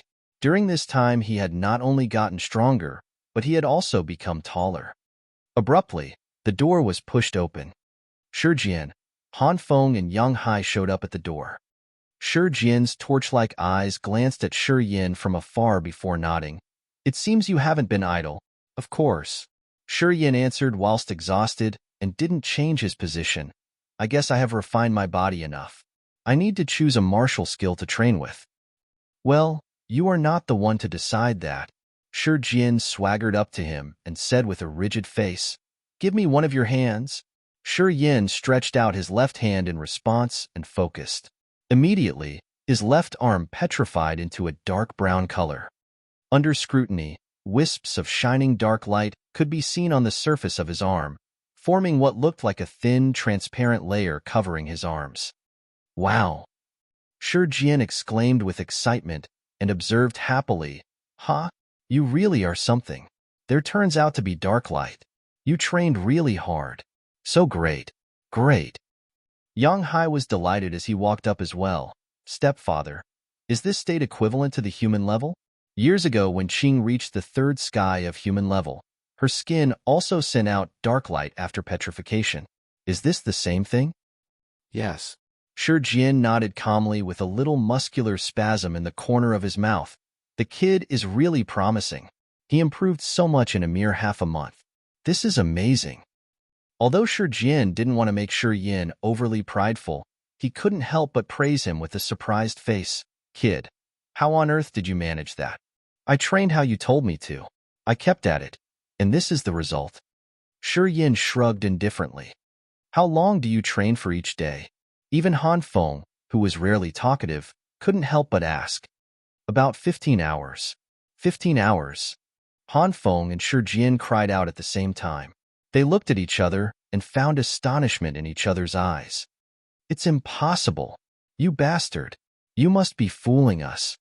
Shi Jian yelled and said firmly, Your body needs at least 18 hours to be fully recovered before the next intensive slam training. And you need time for meals. It's more than enough for you to train for 5 hours a day. Where did 15 hours come from? Han Feng was skeptical as well, as he shook his head softly. Little bastard, tell us the truth. Don't be naughty in front of your big grandpa. Yang Hai grunted and reproached. Who says I need 18 hours to recover? Shi Yin said light-heartedly. I just need 4 hours. That's impossible. Shi Jian and Han Feng yelled in surprise at the same time. Your body won't recover so soon after such intensive training. I have managed the Shi family for so many years and have never seen anyone who could recover in such short time. Shi Yang was the most talented kid I've seen, and even he needed about 15 hours to recover when he did slam training at the human level. Shi Jian shook his head and grunted. You mean to say that you recover 4 times faster than him? Do you even think that is possible? Nothing is impossible. Shi Yin smiled and stood up immediately. He walked to the corner of the room and took out a dagger from the bag on the ground. Big Grandpa, something has confused me for a long time. Now that my father is here, I want to ask for your permission to do a test. What test? Shi Jian frowned. Uncle Han, I want to cut your arm. Bastard! Shi Jian shouted. Kid, what are you talking about? Just a slight cut. Shi Yin kept calm, and for an accurate comparison, I will also cut my father's and my own arms as well. Family head, maybe young Master Yin had some plan. Why not have a try? What the hell do you want to do? Shi Jian was confused. You will know. Shi Yin walked to Han Feng in an easy manner. Uncle Han, please don't operate your profound chi, even if it bleeds, okay? Got it. So I will do it now. Okay. Shi Yin walked up and made a cut on Han Feng's left arm. Crimson blood gushed out at once. Father, it's your turn. Shi Yin walked toward Yang Hai. Little bastard, what are you going to do? Your father is not a warrior. Be gentle. Okay, I know it. Shi Yin stepped up and made a cut as fast as lightning on Yang Hai's arm. Seeing his bleeding arm, Yin Hai screamed and yelled, Little bastard, you are so cruel. I wasn't ready. Under Han Feng and Shi Jian's gaze, Shi Yin then casually cut on his own arm and watched as it started to bleed. Bastard, what do you want to show us? What do you mean by this? I can't see anything. Yang Hai clamored. Wait for a moment. Shi Yin was quite serious now, and his expression became more rigid. Han Feng and Shi Jian were full of suspicion as they couldn't figure out what was going on and moved their eyes over to Shi Yin. Shi Yin smiled but didn't give them an explanation. He covered his bleeding arm with his jacket, not letting them see it. 10 minutes later. What? Han Feng noticed something strange first as he gazed at Yang Hai's arm in astonishment. Family head, look. Shi Jian was focusing on Shi Yin, and upon hearing Han Feng, turned to Yang Hai. He also noticed the strange thing. Hai, why did the blood on your arm freeze and turn into a blood cocoon? Yang Hai cried out as soon as he noticed the cocoon. I don't know. But my arm is still bleeding. Han Feng stretched out his arm and showed it to Yang Hai. What's up? Yang Hai asked in surprise. You trained with martial skills for so many years and your body quality is higher than mine. You should have stopped bleeding earlier than me. What happened? Look at my arm. Shi Yin smiled and unbuttoned his jacket to show them his arm, and wiped the frozen blood away. The cut on his arm turned to be as thin as a needle, and the flesh on the both sides seemed to be moving toward each other and recovering quickly. Shi Jian and Han Feng were aghast and quivered. Bastard, wah. What on earth is going on?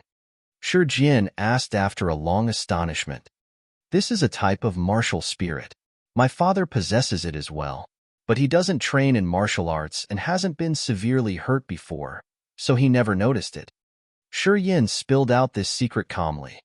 Shi Jian kept silent with his eyes shining brightly and hands clenching. After a long while he burst into wild laughter. Ha ha! Martial spirit. Self-recovery martial spirit. I call it the immortal martial spirit, Shi Yin explained. I assume that this martial spirit could recover lost limbs and heal internal organs at its highest stage, which means one would be immortal. Han Feng and Shi Jian were stunned, but after some careful thought, they both realized the power of this martial spirit. They couldn't suppress their excitement anymore as their breathing became faster. Bastard. So you possess twin martial spirits now? Yang Hai wasn't able to contain his joy either as he realized this and couldn't help but cry out. Of course it's twin martial spirits. Absolutely. Shi Jian laughed wildly. He patted Yang Hai's back so hard that the latter fell to the ground. Hai, I can't believe you possess a martial spirit as well. Haha, I've never thought of that. I should have cut your body when you were still a kid. Haha. Now do all of you believe I can recover in 4 hours? Shi Yin smiled. Definitely. Completely. Haha. Shi Jian couldn't be happier. Ignoring Yang Hai, who was still sitting on the ground, he declared, Kid, come with me. Let's go to the Martial Spirit Palace. All the secret martial skills are kept there. You can choose any you want. Great. Chapter 51.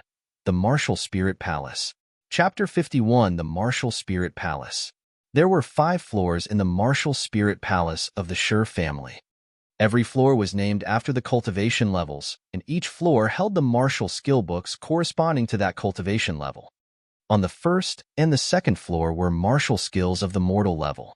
Generally, elementary level warriors would choose from the martial skills on the first floor, while nascent level warriors would choose the books on the second floor. On the third and fourth floor were the martial skills of the profound level. Human level warriors would go to the third floor and disaster level warriors to the fourth floor. The fifth floor of the Martial Spirit Palace held the Soul Spirit level martial skill of the Shi family.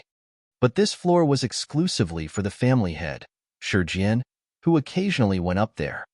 The spirit level martial skill was so special that even the ministers of the Shi family didn't have a chance to look at it. Only the Shi descendants who reached the earth level would have the chance to train with it. However, among the Shi descendants, Shi Yang had reached the highest level, but was only at the third sky of the disaster level. He was still 1 step away from the earth level. Shi Jian led Shi Yin directly to the Martial Spirit Palace. In front of the Martial Spirit Palace, an old woman with wrinkles all over her face bowed as she saw Shi Jian, family head. This old woman was named Yun Luo, an old minister of the Shi family. Like Han Feng, she was also a Nirvana-level warrior of the first sky. It was said that she was even older than Shi Jian. She was already a minister when Shi Jian was a little boy. She had stayed in the Shi family for decades and was trusted by Shi Jian, so she was assigned to guard the Martial Spirit Palace. I will help Shi Yin choose his martial skills. Shi Jian strode to the door, turned and ordered Han Feng and Yang Hai. You two wait here for a moment. Han Feng and Yang Hai nodded together. Yun Luo stepped away for Shi Jian and Shi Yin to enter the palace. And as soon as they entered it, she stood at the door and nodded at Han Feng with a weird expression. During the past few days, Shi Yin was closely protected by Shi Jian and stayed in the gravity room day and night. Not to mention Yun Luo, even the relatives of Shi family didn't know much about Shi Yan's latest achievements. And now Shi Jian had taken him to the Martial Spirit Palace to choose martial skills in person, which means Shi Yin was officially a warrior. Yun Luo knew about Shi Yin. She knew that this young master didn't possess a martial spirit and was not into martial arts as a kid. Now he was 17 and turned out to be a warrior. This was too abnormal. Thus, Yun Luo was confused. As she couldn't figure it out, Yun Luo looked to Han Feng in suspicion, but Han Feng shook his head, implying that he couldn't explain. Yun Luo was even more confused, but didn't ask anymore. She stood at the door and began to think. If it was a normal day, she would have closed the iron door and followed the visitor into the Martial Spirit Palace, in case they went into an unsuitable floor. But this time Shi Jian took Shi Yin there in person, so she didn't need to be too cautious. There are 18 mortal level martial skills on the first and the second floor, 8 profound level martial skills on the third floor, and 4 profound level martial skills on the fourth floor. Now that you are at the third sky of nascent level, you can go up to the second floor directly. Shi Jian briefly explained to Shi Yin and took him directly to the second floor. On the walls of every floor of the Martial Spirit Palace, there were several stone grooves. In each of these grooves, there was a book on martial skills. The grooves were covered with green crystals, at the center of which was a small keyhole. A piece of paper beside the keyhole briefly introduced the martial skill located in each groove. After walking around the second floor, Yin found that at least 10 martial skills of the 18 martial skills were ordinary and were trained by many mercenaries and warriors, such as Kinmo's Star Fist. The other 8 martial skills were rarely seen outside, but their power and training process seemed quite simple to Yin. Deep down, Yin was someone who loved a challenge, who loved the process and solving a problem. Therefore, after walking around on the second floor, Yin shook his head. Big Grandpa, the martial skills on this floor are too boring. Let's go upstairs. If it was 1 year ago, Yin couldn't have talked to Yin like this. But Yin had demonstrated his immortal martial spirit, which gave him the right to do what he wanted. To him, only the mysterious martial spirit was important to him, so he wouldn't say a word about it to anyone. But the immortal martial spirit was far from a secret, and only by showing it to others could he gain more privileges in Family and receive more training from Jin. As he possessed twin martial spirits, Jin would tolerate anything. As expected, Jin didn't show any disagreement. He was a little hesitant as he grunted, "You are a mere nascent level warrior. It's not a good thing to train in profound level martial skills." Am I an average person? You see, though I've just reached nascent level, my petrification has already reached the second stage. Besides, I possess the ability to quickly recover which others don't have. The average person may be not suitable to train in profound level martial skills as my level, but maybe I am. Hearing upon this, Jin was surprised and he nodded. Well, you have a point. Let's go upstairs. One after another, mysterious martial skill were laid in the grooves. If Yin showed any interest in a martial skill, Jin would patiently explain its features and training process to him. Great. The martial skills on the third floor are much more interesting. Jin kept nodding his head, and he quickly noted all the profound level martial skills on the third floor in his heart. After a while, he said, "Let's go to the fourth floor now." Okay, I will give you a detailed explanation of the 4 martial skills on the fourth floor. You are different from those common people, so I can explain them in advance. Jin then took Yin to the fourth floor. As they got to the fourth floor, Jin walked to a groove directly. This is Star Net, which can turn one's profound chi into light and weave it into a star net. This star net can directly restrain the enemy's profound chi, so he can't use it at all. That's amazing. Well, it's currently beyond your ability. This martial skill requires very dense profound chi and complete control of your profound chi. You are too far away from it. Jin was very strict. He sneered and walked to another groove. This is Desert Prince, which can produce thousands of handprints from all directions and block the enemy's movement, pushing them to fight you directly. We of the family have a special martial spirit, and used in conjunction with Desert Prince, we can release our ability to the fullest. This Desert Prince is the perfect match for our petrification martial spirit. This is great too. Well, it's also beyond your ability. You can't train with it before you reach disaster level, for the same reasons as before. How can you block people from all directions if you can't even release a handprint? What's the next one? It's Dark Moon Shadow. When trained to the highest state, your body would turn into an untouchable shadow. It's not easy either. It requires a high level and the help of the energy of disaster level. So just forget about it. This is the last groove, Jin exclaimed as he seemed to find something. His eyes brightened and then he paused. This martial skill trains one's fingers. Once you complete it, your fingers will be as sharp as knives and can pierce the enemy's body easily. It's very easy to defeat an enemy and completely shatter him after training in this martial skill. Combined with our petrification martial spirit, it has an extremely strong power. I'm intrigued about this one. Yin was surprised. Any special requirements? There are, but it seems you are very suitable for it. Jin said after hesitation. To train with the finger gun, one needs to reach the second stage of petrification and have the dark light first. Thus he won't break his fingers while training. You can train with it. Then I choose this one, Yin said decisively.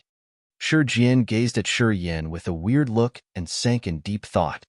What's wrong? Anything else? Shi Yin felt a little anxious. Kid, you really want to train with this finger gun? Shi Jian took a deep breath and looked abnormal. What's the problem?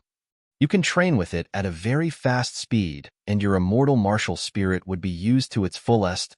Shi Yin paused, then continued speaking, but it's a hideous process to train the finger gun. It's much harder than slamming your body into the mace. It's complete torture. You really want to try it? Not those elementary martial skills? Yes. Okay, then I will tell to the process to train the finger gun. Your fingers will become very sharp after you finish the training process. But it's torture to get there. A day later, in the gravity room. Out of 7 gravity pillars, 6 were covered by the skins of a 5th-level demon beast, the silver snake. The skin could negate the gravity, so the gravity was currently 2 times normal. Beside the only pillar not covered by the snake skin, Shi Yin was positioned upside down, supported by the index finger of his left hand. This thin index finger was supporting his whole body weight, which was twice as heavy due to the increased gravity. His index finger was trembling slightly and seemed about to break at any time. Shi Yan's face was as red as a lobster. The muscles on his left arm were quivering and the veins were shaking like small snakes which were trying to force their way out of his skin. Extreme pain came from his fingertip to his heart. It felt like numerous needles were stabbing into his finger. The pain stroked his nerves like waves, and he was about to break down. Endure it. Shi Yin gritted his teeth and blood was about to gush out of his face. As he was positioned upside down, his blood had flowed down into his head, which was intolerable. 5 minutes. Shi Yin was about to break down after only 5 minutes. The pain from his finger almost made him give up. It would have broken if it wasn't petrified. Carry on. 6 minutes. 7 minutes. When it came to the 8th minute, Shi Yin was at the edge of breaking down, and his consciousness began to dim. Just then, all sorts of negative emotions exploded in the meridians of his head all at once. All the negative emotions gushed into his mind crazily. Rampage had been triggered. Chapter 52, The Mysterious Area. Chapter 52, The Mysterious Area. Bang! Shi Yin couldn't hold himself up anymore, and he fell to the ground while breathing heavily. Wisps of invisible but odd negative energy secretly poured out of his meridians and into his mind like silk. The negative energy intertwined in his mind and seemed to have combined with his nerves. A piercing pain suddenly invaded his mind. The pain was like an electric current which struck out from his mind and flew across his whole body, activating all of his meridians. It lasted for only 3 seconds. A dense negative energy dispersed from all of his meridians. The negative energy expelled from his meridians didn't stop, but kept moving through his veins, flesh, blood, bones, cells, and entrails. There seemed to be electric currents flowing through his body. While his head was still hurting severely, his limbs began to contract. Thin white smoke poured out from every single one of his pores. A layer of pale smoke rapidly wrapped around him. Combined with the smoke was a murderous, bloody smell which encouraged people to kill. As all the negative energy escaped from his meridians, his body contracted by 1/3. Standing there with his skinny body, Shi Yin was surrounded with the desire for blood, which also filled his body. Suddenly, the pain in his mind disappeared all at once. Opening his eyes, Shi Yin found his nerves had become more acute, and he could even think and calculate faster. His mind could maintain a very calm state. The wisps of negative energy in his head seemed to combine with his nerves and had made his body extremely sensitive. Standing there, he could even feel the changes the negative energy had made in his flesh and blood and how much power it had brought him. Now he had become an unfeeling machine without any human emotions. The only thing left in his mind were methods to kill, how to kill quickly and efficiently. He was a most hideous creature right now. All other thoughts other than murder were disposed of. The only thing he could think of was how to kill his enemies. No kindness, no concerns, nothing but killing. Hoo-hoo. Shi Yin was breathing heavily like a murderous monster in the bloody gravity room. There wasn't any mercy left in his eyes, and it seemed that he could kill at any time. Stop! A sound echoed in his mind. With the strength of will, Shi Yin withdrew the white smoke into his meridians. Sitting down cross-legged, he closed his eyes and composed himself. He cleansed the thought of murder from his mind and let the odd negative energy slowly gush back into the meridians in his head. After a very long time, Shi Yin began to breathe evenly, although he was still extremely fatigued. Then he slowly opened his eyes. The clarity in his eyes had returned, and there was no trace of any coldness or bloody desire. The first sky of Rampage. At that moment, Shi Yin realized the real state of the first sky of Rampage. Apart from the change to his body, the change to his mind was more horrifying. He believed that in that mindset, he would be the coldest killing machine and would be able to trigger all of his potential. In that state, he had no emotions, only the need to kill. All he could think about was how to kill faster and more efficiently. Too cold-blooded. Horrifying. Shi Yin couldn't help but shout in his mind after he recovered and remembered that weird state. And at that moment, he realized that maybe the direction of his training was wrong. The training of Rampage should start from the head, and the whole process would be led by the head. Once Rampage started in his head, his whole body would change with it. But he had begun to train from his hands and feet, and then his whole body. When he finally trained with his head, body would change, and then the recoil would strike the meridians in his head. Apparently, he was training in an incorrect way, thus he fainted during several trainings. Now the last step of Rampage was finally complete. Exhausted, Shi Yin didn't have any energy to train his finger gun. He had to sit where he was and drive out the side effects of Rampage using the immortal martial spirit. After a full circulation, his profound chi had recovered by a lot, and so he tried to strike the blood ring. Recently, he was often trying to strike the blood ring and break another shield to see if there were other secrets. But every strike ended in failure. Although he was at the third sky of Nascent level, he couldn't break another layer in the ring. His sharp profound chi was always blocked when touching that shield. The profound chi bounced back in waves. Shi Yin stood up and went to the corner of the gravity room and took out the spirit-level martial skill book, Gravitational Field, out of his bag. Sitting in the corner, Shi Yin was frowning as he was turning the pages one by one. He was very grateful to the previous master of his body now. He could read the ancient book all because of that boy's knowledge. And apart from that boy, no one else in the Shi family could read the ancient language. Luckily, that boy passed the ancient language to him, or he would have had to find a special person who could read the ancient language and translate it for him. This was a spirit-level martial skill. He didn't say a word about this book even to Shi Jian or Yang Hai. It would be much too troublesome if his translator spread it. He slowly read out those ancient characters secretly in his mind. The book was not thick at all, as it only had 27 pages. He quickly finished reading all the content. Closing the book, Shi Yin looked weird as he mumbled, "This book on the spirit-level martial skill is too much fun. One needs to possess different types of power to train with it." Though this martial skill wasn't strict about one's cultivation level, it had strict requirements on one's power. Though it was a type of spirit-level martial skill, elementary-level and nascent-level warriors could also train with it. There was only one requirement for training it. One had to possess at least two types of power. Only when the two powers clashed against each other would a field be created. The space in the field would twist and thus create attraction. Once the field was created, it would drag everyone but its creator into it. Under its power, anyone who was dragged into the field would automatically spin and their blood and flesh would be squeezed. Their profound chi would be suppressed, and they wouldn't be able to operate their martial skills. According to the author of the book Gravitational Field, the more types of power the trainer possessed, the more powerful the field would be. If the trainer had 3 or 4 types of power, the field he created could directly kill disaster-level warriors. Once there were 5 types of power in the field, even an Earth-level warrior would definitely die. Holding the book and thinking for a while, Shi Yin chuckled softly as his eyes turned bright. Common warriors had only one type of profound chi in their body. Only those who possess special martial spirits could have another type of power, such as Tianyun's blue magic flame.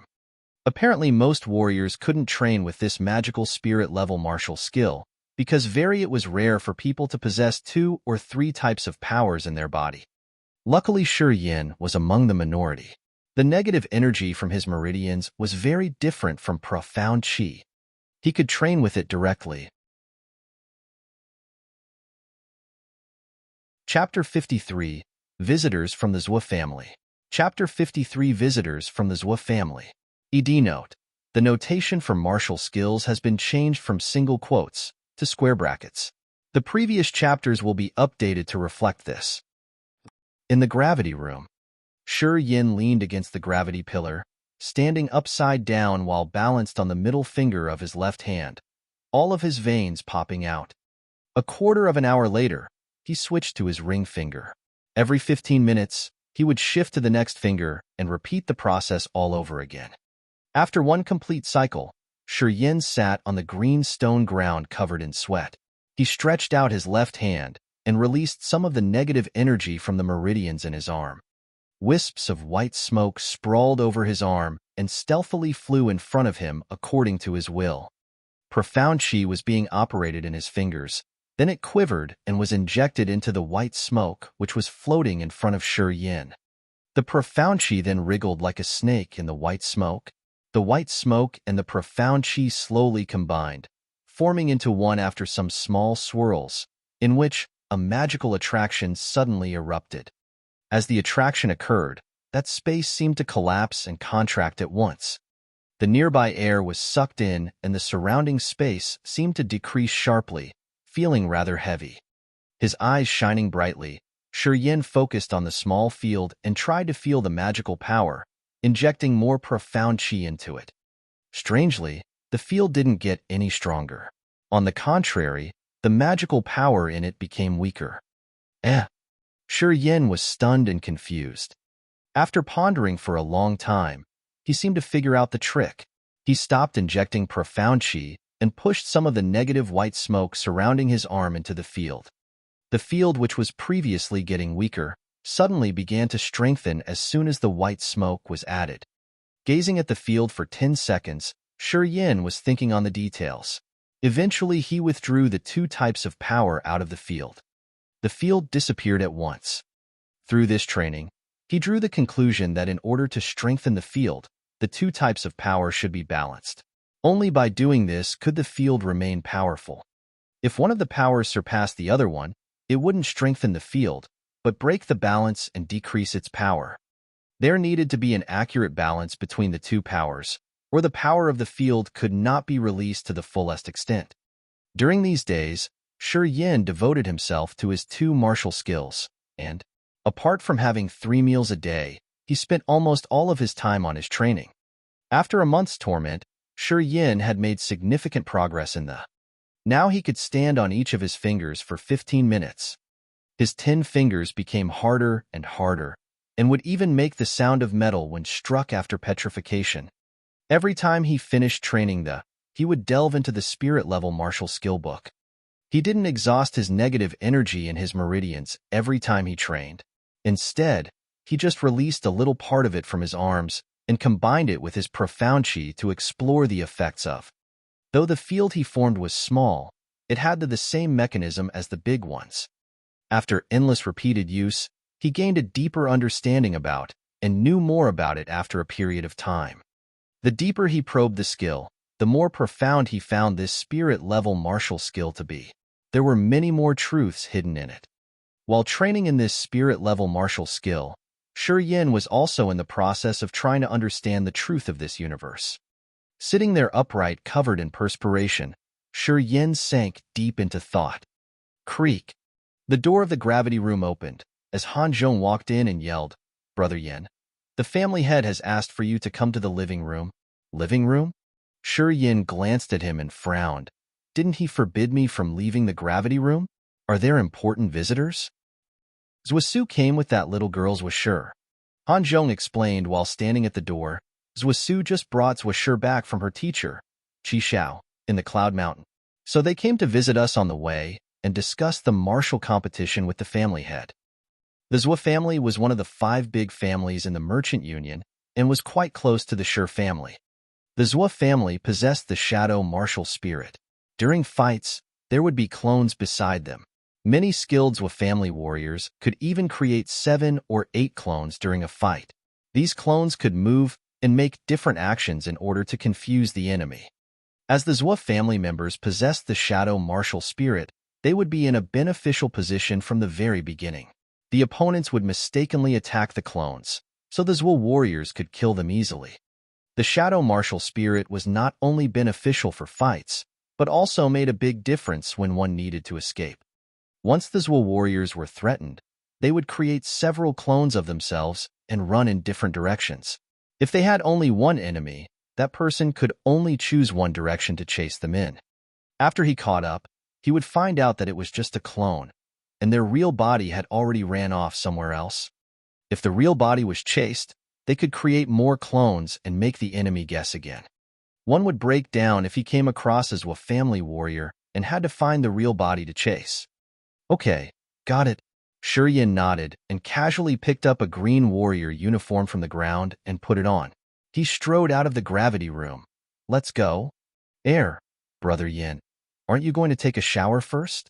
Han Zhong covered his nose with one hand and waved with the other. You stink like sweat. Nope.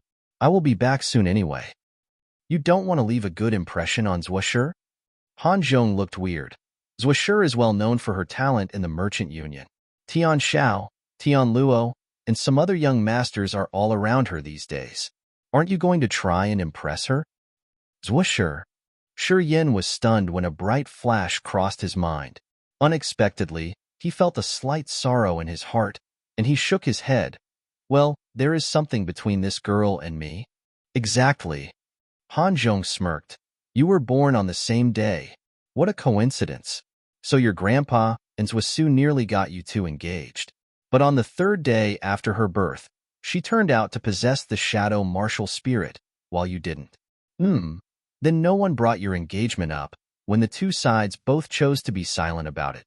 Han Zhong paused and sighed. It's natural. Zuo inherited a martial spirit, but you didn't show yours at the beginning, which, to the Shi family and the Zuo family, meant that you wouldn't be successful. The Zuo family wouldn't marry a real warrior like Zuo to some commoner, and the Shi family can't take advantage of it. So that is it. Memories hidden deep within Shi Yan's mind were awoken by Han Zhong's speech. Standing there stunned, Shi Yan slowly sorted out these memory fragments and mumbled after a long time. That guy was really sentimental. Zuo is incredibly talented and intelligent, but it is also said that she is rather lazy and not into martial arts. Her accomplishment was the result of her family pushing her. Even so, she trains much faster than average warriors. 17 and the 2nd sky of the human level. Another miracle in the Merchant Union. Han Zhong shook his head and sighed. That bastard Beiming Su has also reached the 2nd sky of human level at 17, but he kept training so hard, while Zuo kept sleeping and fooling around. I guess Zuo is more talented than Beiming Su. Shi Yin didn't reply but frowned. He could feel that slight sorrow in his heart which was triggered by Zuo.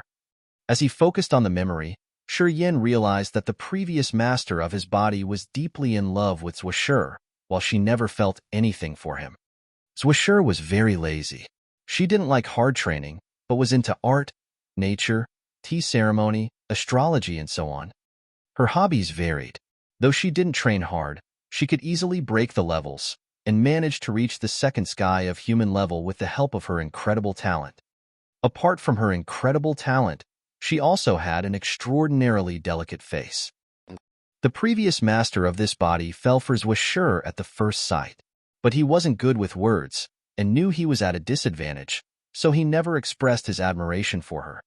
Typical unrequited love. Well, after his mind wandered for a while, Shi Yin smiled. So, that girl is a genius? Absolutely. Han Zhong nodded and affirmed. Otherwise, Qi Xiao in the Cloud Mountain wouldn't have insisted on teaching Zuo and taken her to the Cloud Mountain after seeing her for the first time 3 years ago. Qi Xiao is an expert of the sky level, which is very rare in the Merchant Union, Fire Empire, and the God-Blessed Empire. It is said that even Beiming Shang has been beaten by him. Okay. Shi Yin looked indifferent. Shall we go now? Heir, you are not moved by what I said? You are not going to clean yourself and suit up? Han Zhong smiled bitterly. Now that this girl is so popular and she is protected by Qi Xiao and Wasu, I don't think I will have a chance with her. So why waste my time? You're tuning in to the Warrior Lore YouTube channel. Don't forget to subscribe and join us on this journey to catch the most captivating stories.